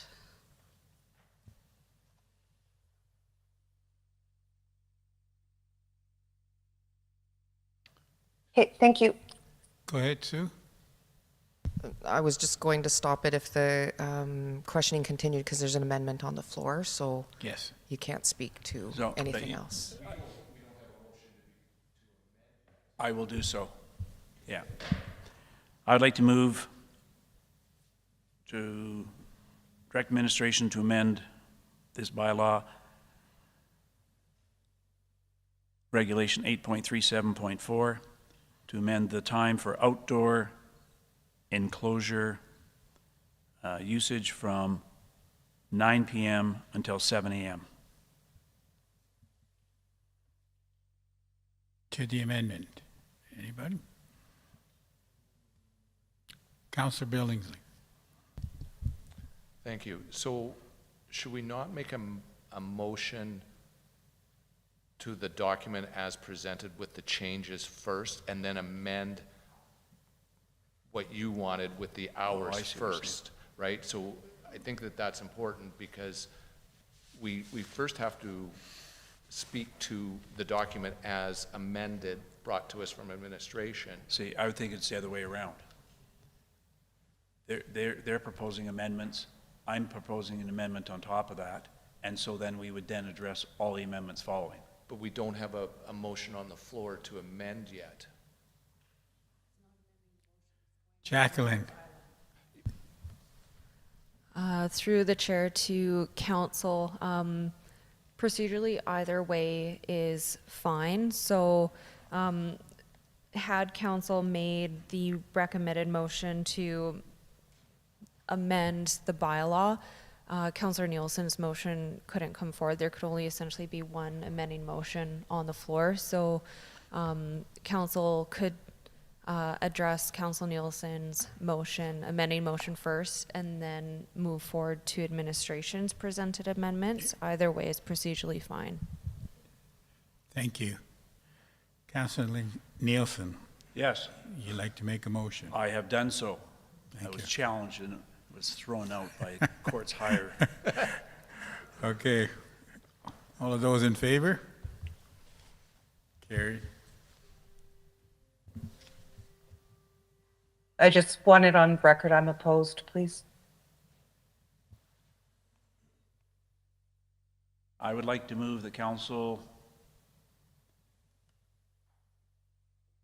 amend motion 442-25 to give first reading to bylaw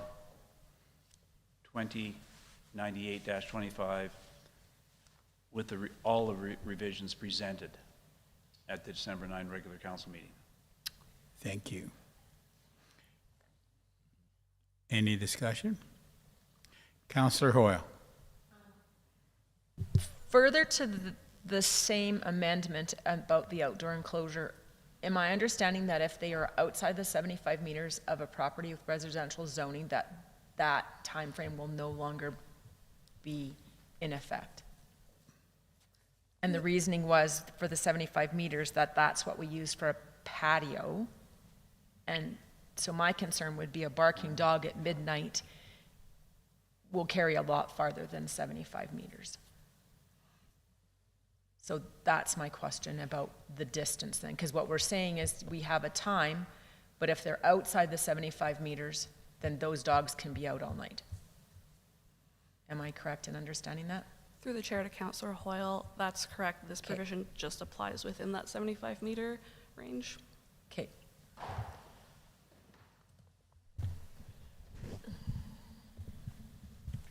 May I? Go ahead, Karen. And then Thank you. Through the chair to Emily and Elizabeth, the barking bylaw still exists. Am I correct? So if I was in my house and I heard dogs barking from, and I'm not trying to be a jerk, 100 meters away, I still can call bylaw at that point about a barking dog. Am I correct? Like, so that it, yes, it's not really needed for a noise bylaw because I can call about a barking dog at any time, no matter where that barking's coming from. Through the chair to Councillor Aberle, my understanding is that the noise complaints could relate to any source of noise. I will defer to Sue if there's anything specific in that bylaw regarding dogs. Thank you. Councillor Elder. Can you just clarify for me where we are located here? Like, like whereabouts are we talking? This location? C1. Through the chair to Councillor, I'm sorry, I can't read your name. Oh, Elder, sorry. Elder, sorry. Thank you, now I can see it. The C3 district is the highway commercial district, so it's located along either side of 56th Street. Help me place this in my head. So is there lots of residential near there? Yes. Through the chair to Councillor Elder, on the east side of 56th Street, we do have C3 and residential side by side. On the other side, it's more next to industrial and other commercial. So then my question would be, rather than going through all this, could we not ask the people living there currently before we go through all this to see if they are in favor or not in favor of this? Or do they have to go the permit, or is this how this is done? So through the chair to Councillor Elder, regarding the land use amendment, if this is given first reading, we would schedule a public hearing so anyone from the public can come and give their thoughts on it. If it were to pass and someone were to apply for a permit, then because it's discretionary, there would be notification to surrounding property owners and residents. So then those neighbors who are immediately next to a potential site would have the opportunity to appeal. Okay, so if there's one person that appeals and everybody else ignores, what happens? Just looking at the process, just so I understand. Through the chair to Councillor Elder, if one person appeals, then it goes to the Subdivision and Development Appeal Board. Okay, thank you.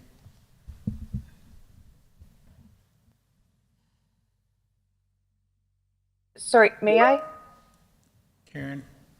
Go ahead, Karen.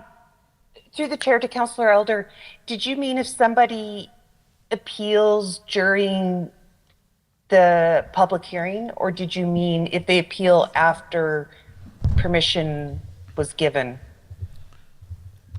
That initial permission was given? I was referring to before it. Yeah.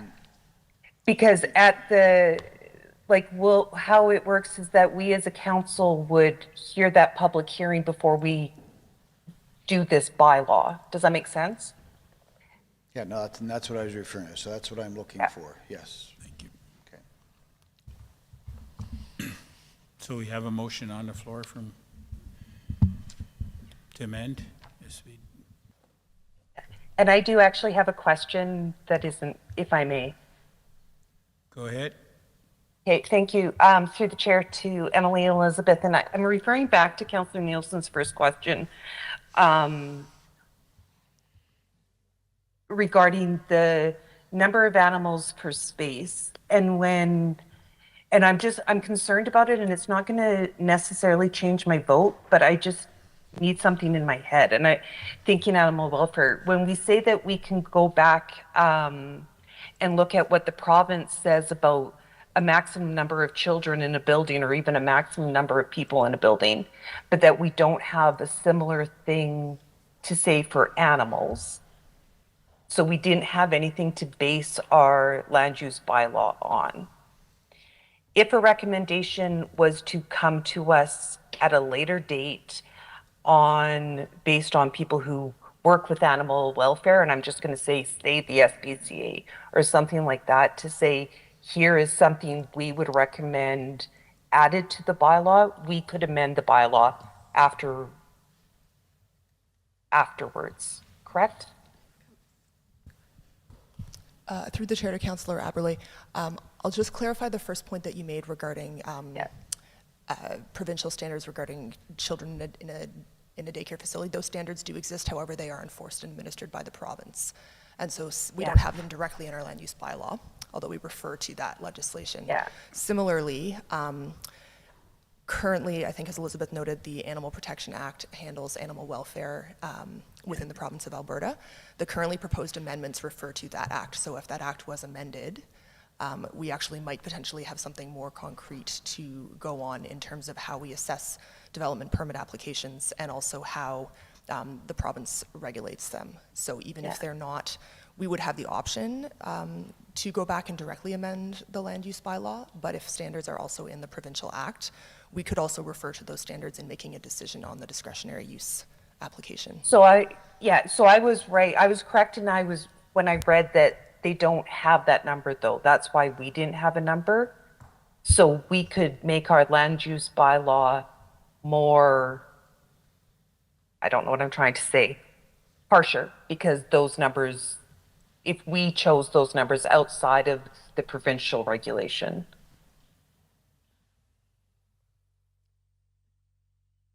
No? Through the chair to Councillor Aberley, just to clarify your question, are you asking whether we could set sort of a set of numbers independently of provincial legislation in this Exactly. area? Yeah. Through the chair to Councillor Aberley, in theory, we may amend the bylaw.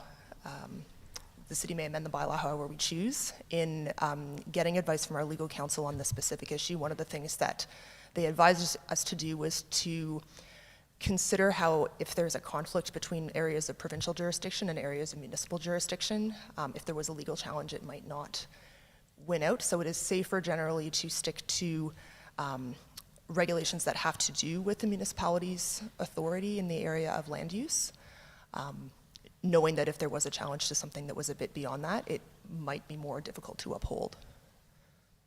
I know that's not a very clear answer, but no, legal challenges sometimes aren't.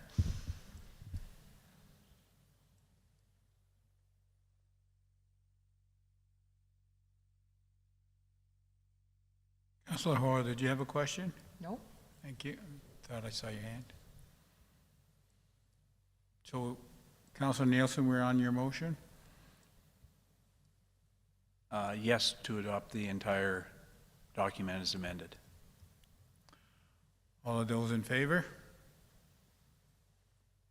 Opposed? Carried. Councillor Nielsen? I move that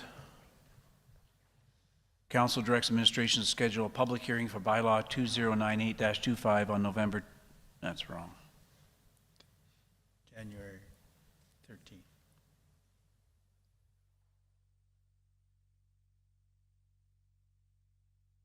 January 13th at 9 a.m. 2026. Yes. Thank you. All of those in favor? Carried. Thank you. And I think we'll break for lunch. We will take 45 minutes. Be back at 1:15. Thank you very much.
Thank you all for coming back. Hope you had a good lunch.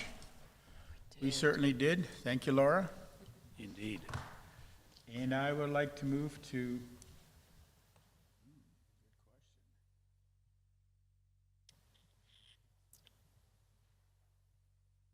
we are moving into the police 12.3 Police Committee Amending Bylaws. Good afternoon, Mayor and Council. This amending bylaw is brought before you today because of two main changes. One is the composition of the committee, and the second one is the remove reference to FOIP and add in reference to the Access to Information Act and the Access to Information Regulation. And as far as the composition of the committee goes, the role of the youth representative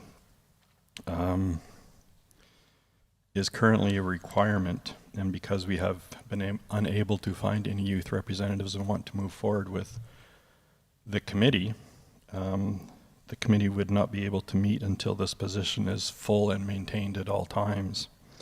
So the amendment seeks to keep the youth representative, but to be as an advisory non-voting member with shorter terms. There are no other changes to or amendments to the bylaw other than those which have been identified. Are there any questions? Okay, get a motion to the Councillor Nielsen. I move the council approves first reading of amending bylaw 2101-25, and I do have a question. Thank you. Through the chair to Kevin. Can you help me understand what I think is sort of a clunky wording? And so I'm trying to understand why it was written the way it was written. And it has to do with the youth advisor, 4.1C5, one youth representative, and then in brackets, that may serve a one-year term, but not more than a two-year term. So what is it?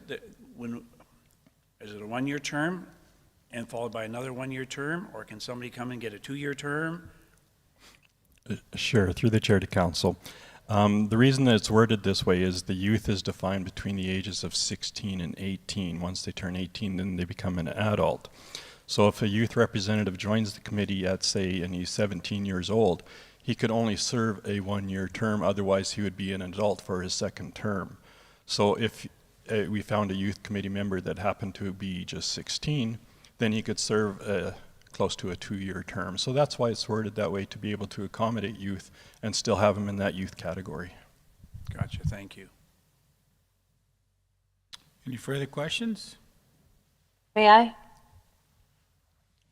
Go ahead, Council Aberlin. Thank you. Through the chair to Kevin, is there a reason why the youth member would just be advisory? Like if we were able to find somebody for that 1 year, why they would not be able to be a voting member? Through the chair to council, our concern is that anytime there is a vacancy and a youth member is a requirement of the committee, then the committee would not be able to meet. And if it took us 3 or 4 months to find a youth member to join, then the committee would be inactive for that time. So just so I'm clear, Kevin, because the voting part is just not clear to me. So to be what we're saying, if I remember correctly, that the committee had to have 5 members, right? So if there's 5 voting members, and so if one is just advisory, that's why we would still have 5 voting members?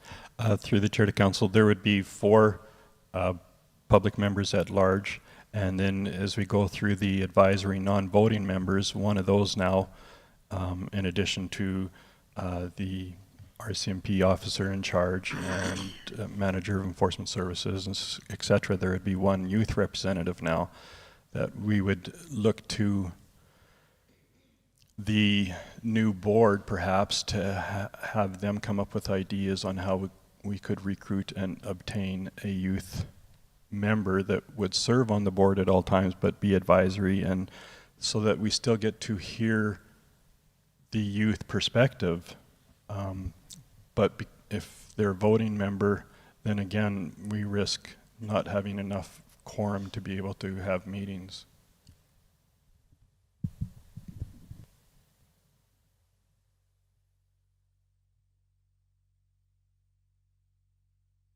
I still don't, and maybe I'm just not understanding, so why they can't be voting. Like everything up to what you've said makes sense to me, but having them as a voting member, is it because all 4 seats have to be filled? All voting member seats have to be filled? Is that what you're saying? Through the chair to council, there's 4 members at large and 1 council member, and the council member is voting, so that is 5. If we had a youth representative that would be a voting member, then that would be 6, so you could potentially have tied votes frequently. So it's best to keep an odd number of members. Okay, that makes more sense to me. Thank you. Any further? I'll ask for the question. All those in favor? Carried. I move the council approves second reading of amending bylaw 2101-25. Any discussion? Not, I'll ask the question. All of those in favor? Carried. I move the council gives unanimous consent to move to third and final reading of amending bylaw 2101-25. Any further questions? I'll ask for the questions. All of those in favor? And finally, I would move that council approves the third and final reading of amending bylaw 2101-25. Thank you. Any questions? If not, I'll ask all of those in favor. Thank you. Carried very much. Thank you very much. And we'll move, there's nothing in 13 correspondence. We will move into item 14, closed session. Can I have a motion to go into closed session, please? Councillor Dean's Billing.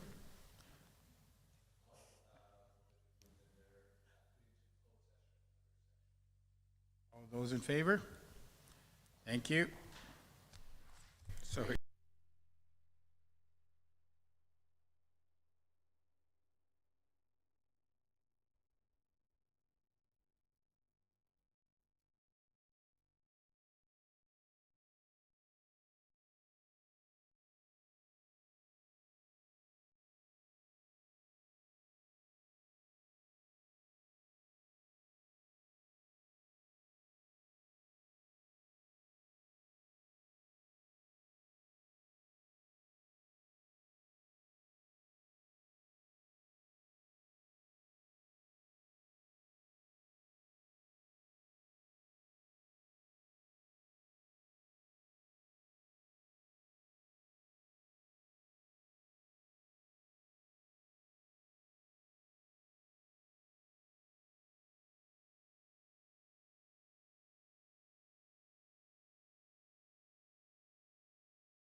Thank you very much for coming back.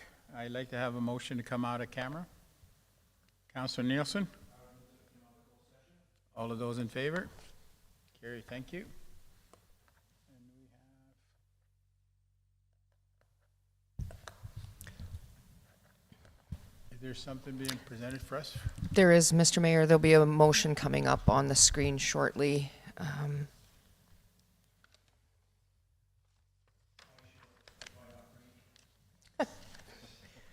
Quickly.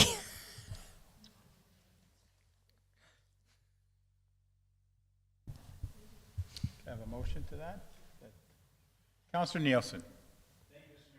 I would like to move that City Council directs administration to negotiate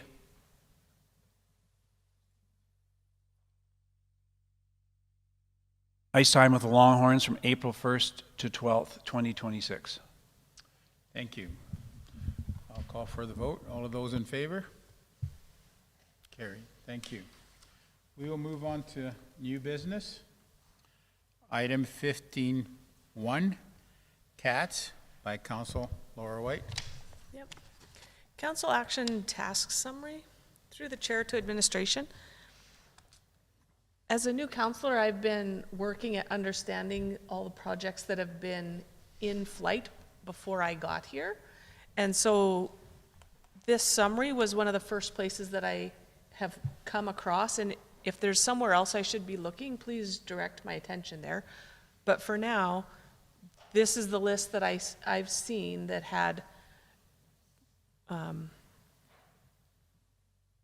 record of previous resolutions or activities requests from council to carried out in different states. I had a couple of specific questions, and then I maybe want to address the use of this summary sheet going forward and how we interact with it as a council to administration. The first one I'll start goes right to that. In August, so clearly before my time, there was a resolution, I'm reading now, that council directs administration to develop a process for tracking and reporting on capital projects that includes tendering dates, tender award dates, work commencements dates, and work completed dates. And I see some comments from September. Administration is revising monthly and quarterly reporting formats, so I'm guessing that must be this kind of a summary thing. Revising reportings formats to separate operating updates from capital operating project status reporting for increased project completion clarity. Can I get a status update on that request of separating capital and operating requests? Sure, through the chair to Councillor White.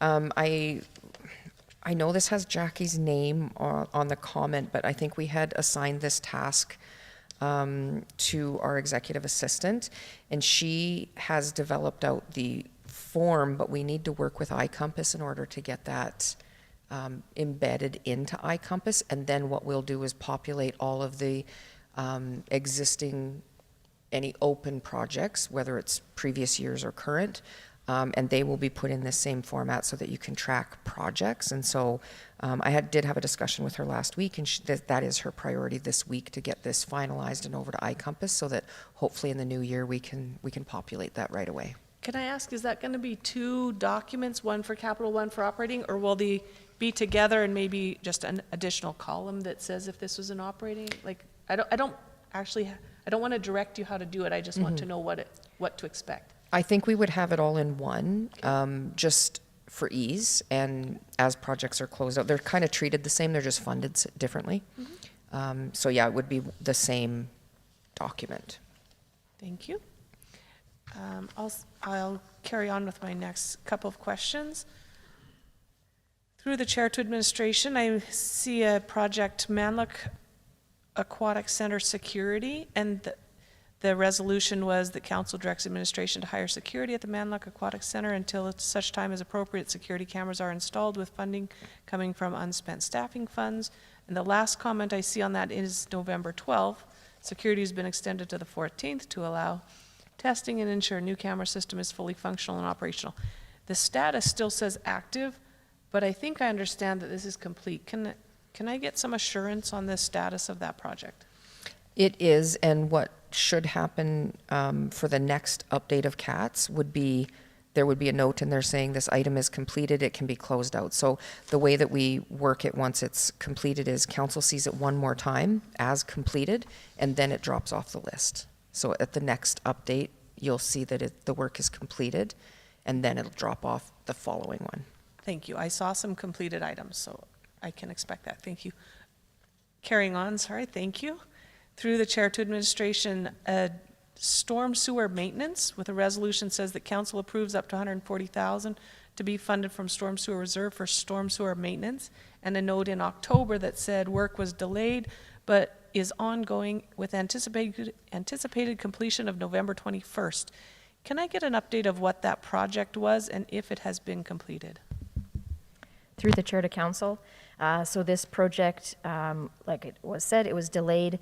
All of the inspection piece has been completed. We're just waiting on a contractor to do a repair. So I was at, the first part of my question is what was the work? So there was some inspections for? Through the chair to council. So this was doing an inspection of our underground storm system and seeing there was some issues with flooding. And so we were doing an inspection to see what was going on underground and have discovered that there was a few of our catch basin leads that were collapsed. Sorry, catch basin what? Leads. So you have a catch basin in the road and then it's connected to the main underneath. Those pipes were collapsed. Okay. And the status of this, is the maintenance done? The inspections have been completed, but the construction has not taken place. We're waiting for the contractor. Follow-up question, will that completion of the required fixes fall in the $140,000 that council approved back in July? Through the chair to council, once we get the contractor lined up, we will see what the cost estimates are. Okay. Through the chair, one more question. This comes from April. The description says special events approval process update. And it says that council directs administration to fulfill and track requests for in-kind event support and provide a report in Q4 of 2025. Feels like we're in Q4 right now. And the last note is in July that said this will stay open until the report is provided in Q4 as stated in the motion. So can we get that summary today, or is that something that's December 31st at midnight? When can I expect that? Through the chair to council, this was probably an error. We shouldn't have put Q4 2025 because the last intake was in November. And so they need time to get through the entire process. So we're anticipating it'll be in January. That report will come back to council. Through the chair to administration, pardon my ignorance. What do you mean by the last intake? The intake of what? We have 2 intakes a year for grant, like it's the grant and aid and special events and all of the work that the city does with respect to any of the events and the in-kind services. So I think the last, like we would have just had stuff around the Santa Claus parade as well. So we need to track all the in-kind and then get it all put together and then put the report. And I don't think we have anything in December, but or was this, no, it was November. The Santa Claus parade was the last one that we would have this year. Yeah. So through the chair to administration, if Q4 2025 is an unrealistic expectation for that, what would be a realistic expectation? I think any annual reports that we would do like that should be the following quarter of the next year. But I think this was just because we had made changes and council wanted to actually track how much in-kind we were doing. So this isn't something that we would normally always bring back, but there are several bylaws, processes, procedures that we do have where we are required to report back to council. So I think if it's an annual one, it makes sense to bring it back the following quarter, but it really depends on which bylaw or policy we're following. Okay. Through the chair to administration, I appreciate the information that's in this council action task summary. I would like to see it on a more regular basis, which it sounds like it's being embedded in the iCompass thing. Is it possible, or I shouldn't say is it possible, everything's possible. Is it reasonable to request that this be updated and in every regular council meeting agenda? That this document be kept up to date?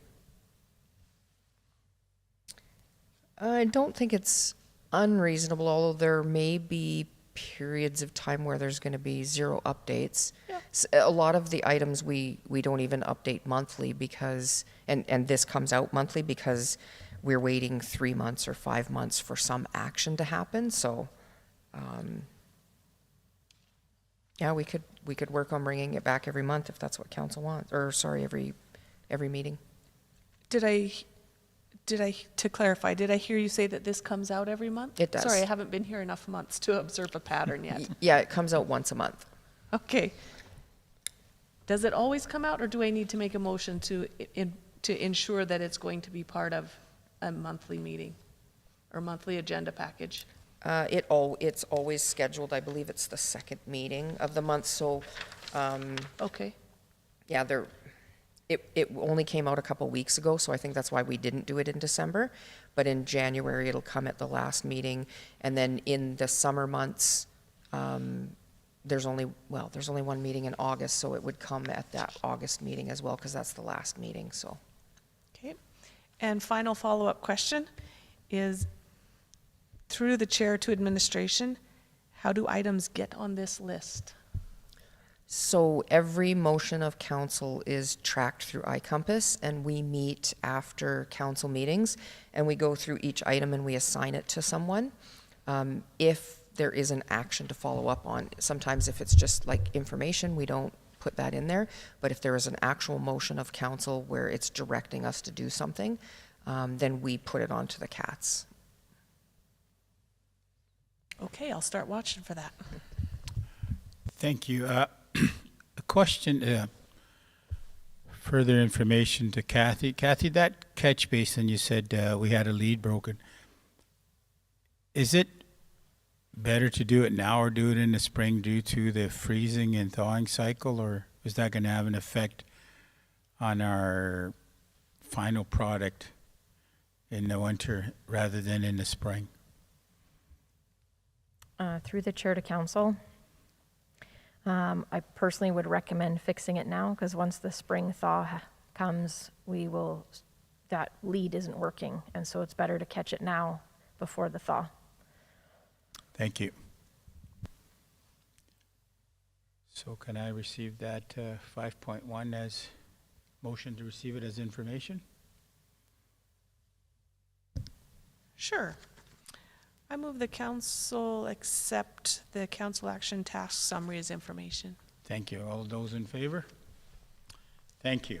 15.2, Councillor Wayne Nielsen on, somebody recycling hours, 15.2. Thank you, Mr. Mayor. Administration had sent a memo through to council last week, I believe, or the week before, giving you an update on some happenings at the recycling center. And so in speaking with my team, there is a request of council to consider or reconsider having hours of operations out at the recycle center. So this summer we've noticed a few trends that we haven't noticed since council made the motion to leave the facility open 24/7 back in 2021. And so this summer we've had several vandalism with our cardboard compactor where the copper's been stolen. The team finally buried that trenched the cable so that wouldn't continue to happen, and put some securities around there. They've also noticed several times that there have been fires lit outside the cardboard recycling shed. They have found people sleeping in the cardboard shed, and just people in the area all the time. So we are hoping that council would support having hours of operations out there from like have the facility closed each day between 7 p.m. and 7 a.m. This will help us from a perspective of vehicles aren't coming through. And secondly, if someone is caught in there while the facility is closed, then we have the ability to trespass them. If the facility is left open, then, you know, it's open for whatever use people want during those hours. And so we're hoping that council would consider this and hopefully stop some of the activities that are happening at our facility right now. I'd be happy to answer any questions. Can I have a motion, please? Oh, I'm sorry. Councillor Wayne Nielsen, then Thank you. Councillor Billingsley. I would like to move the City Council directs administration to have the recycling center closed each day between the hours of 7 p.m. and 7 a.m. And I do have some questions. Go ahead. Thank you. Through the chair to administration, Sue, given the issues that you've shared with us today, will there be ongoing monitoring then between 7 p.m. and 7 a.m. To ensure that A, we aren't having trespassers and or doors on some of those buildings kicked in so people can gain access, or with the cardboard being a great fire starter? Simply closing the gates doesn't necessarily protect us any better against vandalism, damage, and or fire. So what happens between those hours besides closing the door? I know by closing or locking the gates, we can charge people with trespassing, but it also means then that someone's got to keep an eye to make sure that we're not being trespassed against. Through the chair to council, Enforcement Services is also aware of the issues ongoing here. So in addition to operations checking it while they're still on duty, Enforcement Services is now making sure that that's part of their regular routine of checks as well, is that they would stop by, do a patrol around this. So, but the last hours of Enforcement Services is what? We're not operating from those early hours of the morning, so there's always going to be a time between certain hours. Yeah, between certain hours till when they open, that there will not be Enforcement Services, but there is always RCMP on duty. And at the risk of creating more expense for a budget that's been approved, is there any value in a security system that identifies movement, motion, any of that kind of thing?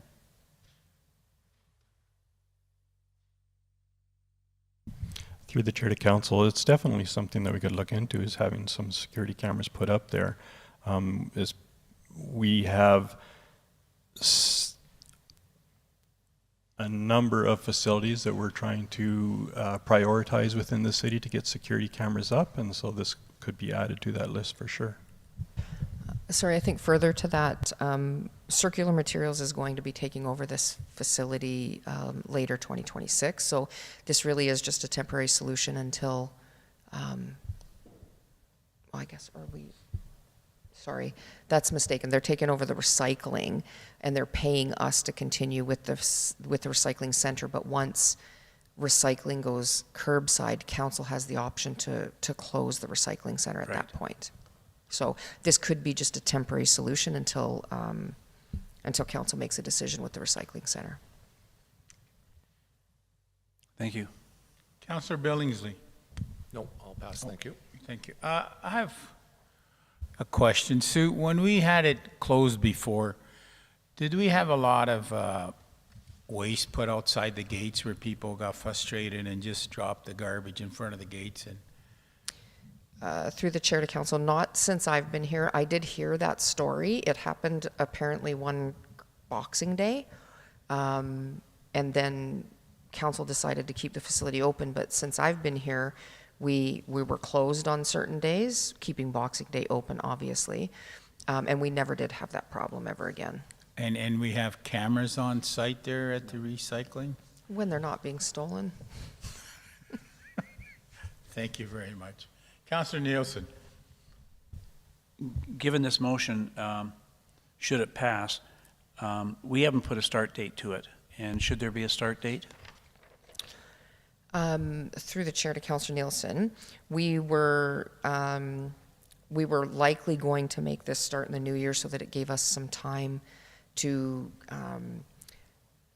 put the duties onto people's shifts, make sure that we advertised to the public, and really communicated those changes prior to it happening. So, Thank you. Do you require an amendment to the motion to make that happen? yeah, if you want to put a date on there. I would amend it to be effective January 1, 2026.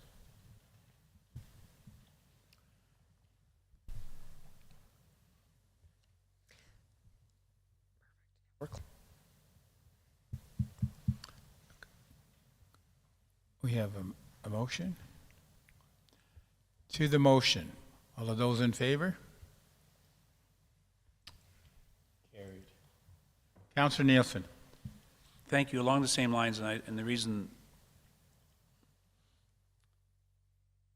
it may end up being a motion, but you talked about the advertising piece of it, Sue, and is it realistic that we could get some proper signage? Yeah, that we could get some good signage at the recycling center ASAP, so people are well aware of what's happening, and at the same time advertise what's going on with regard to closures, and I guess it wouldn't be effective, would not be.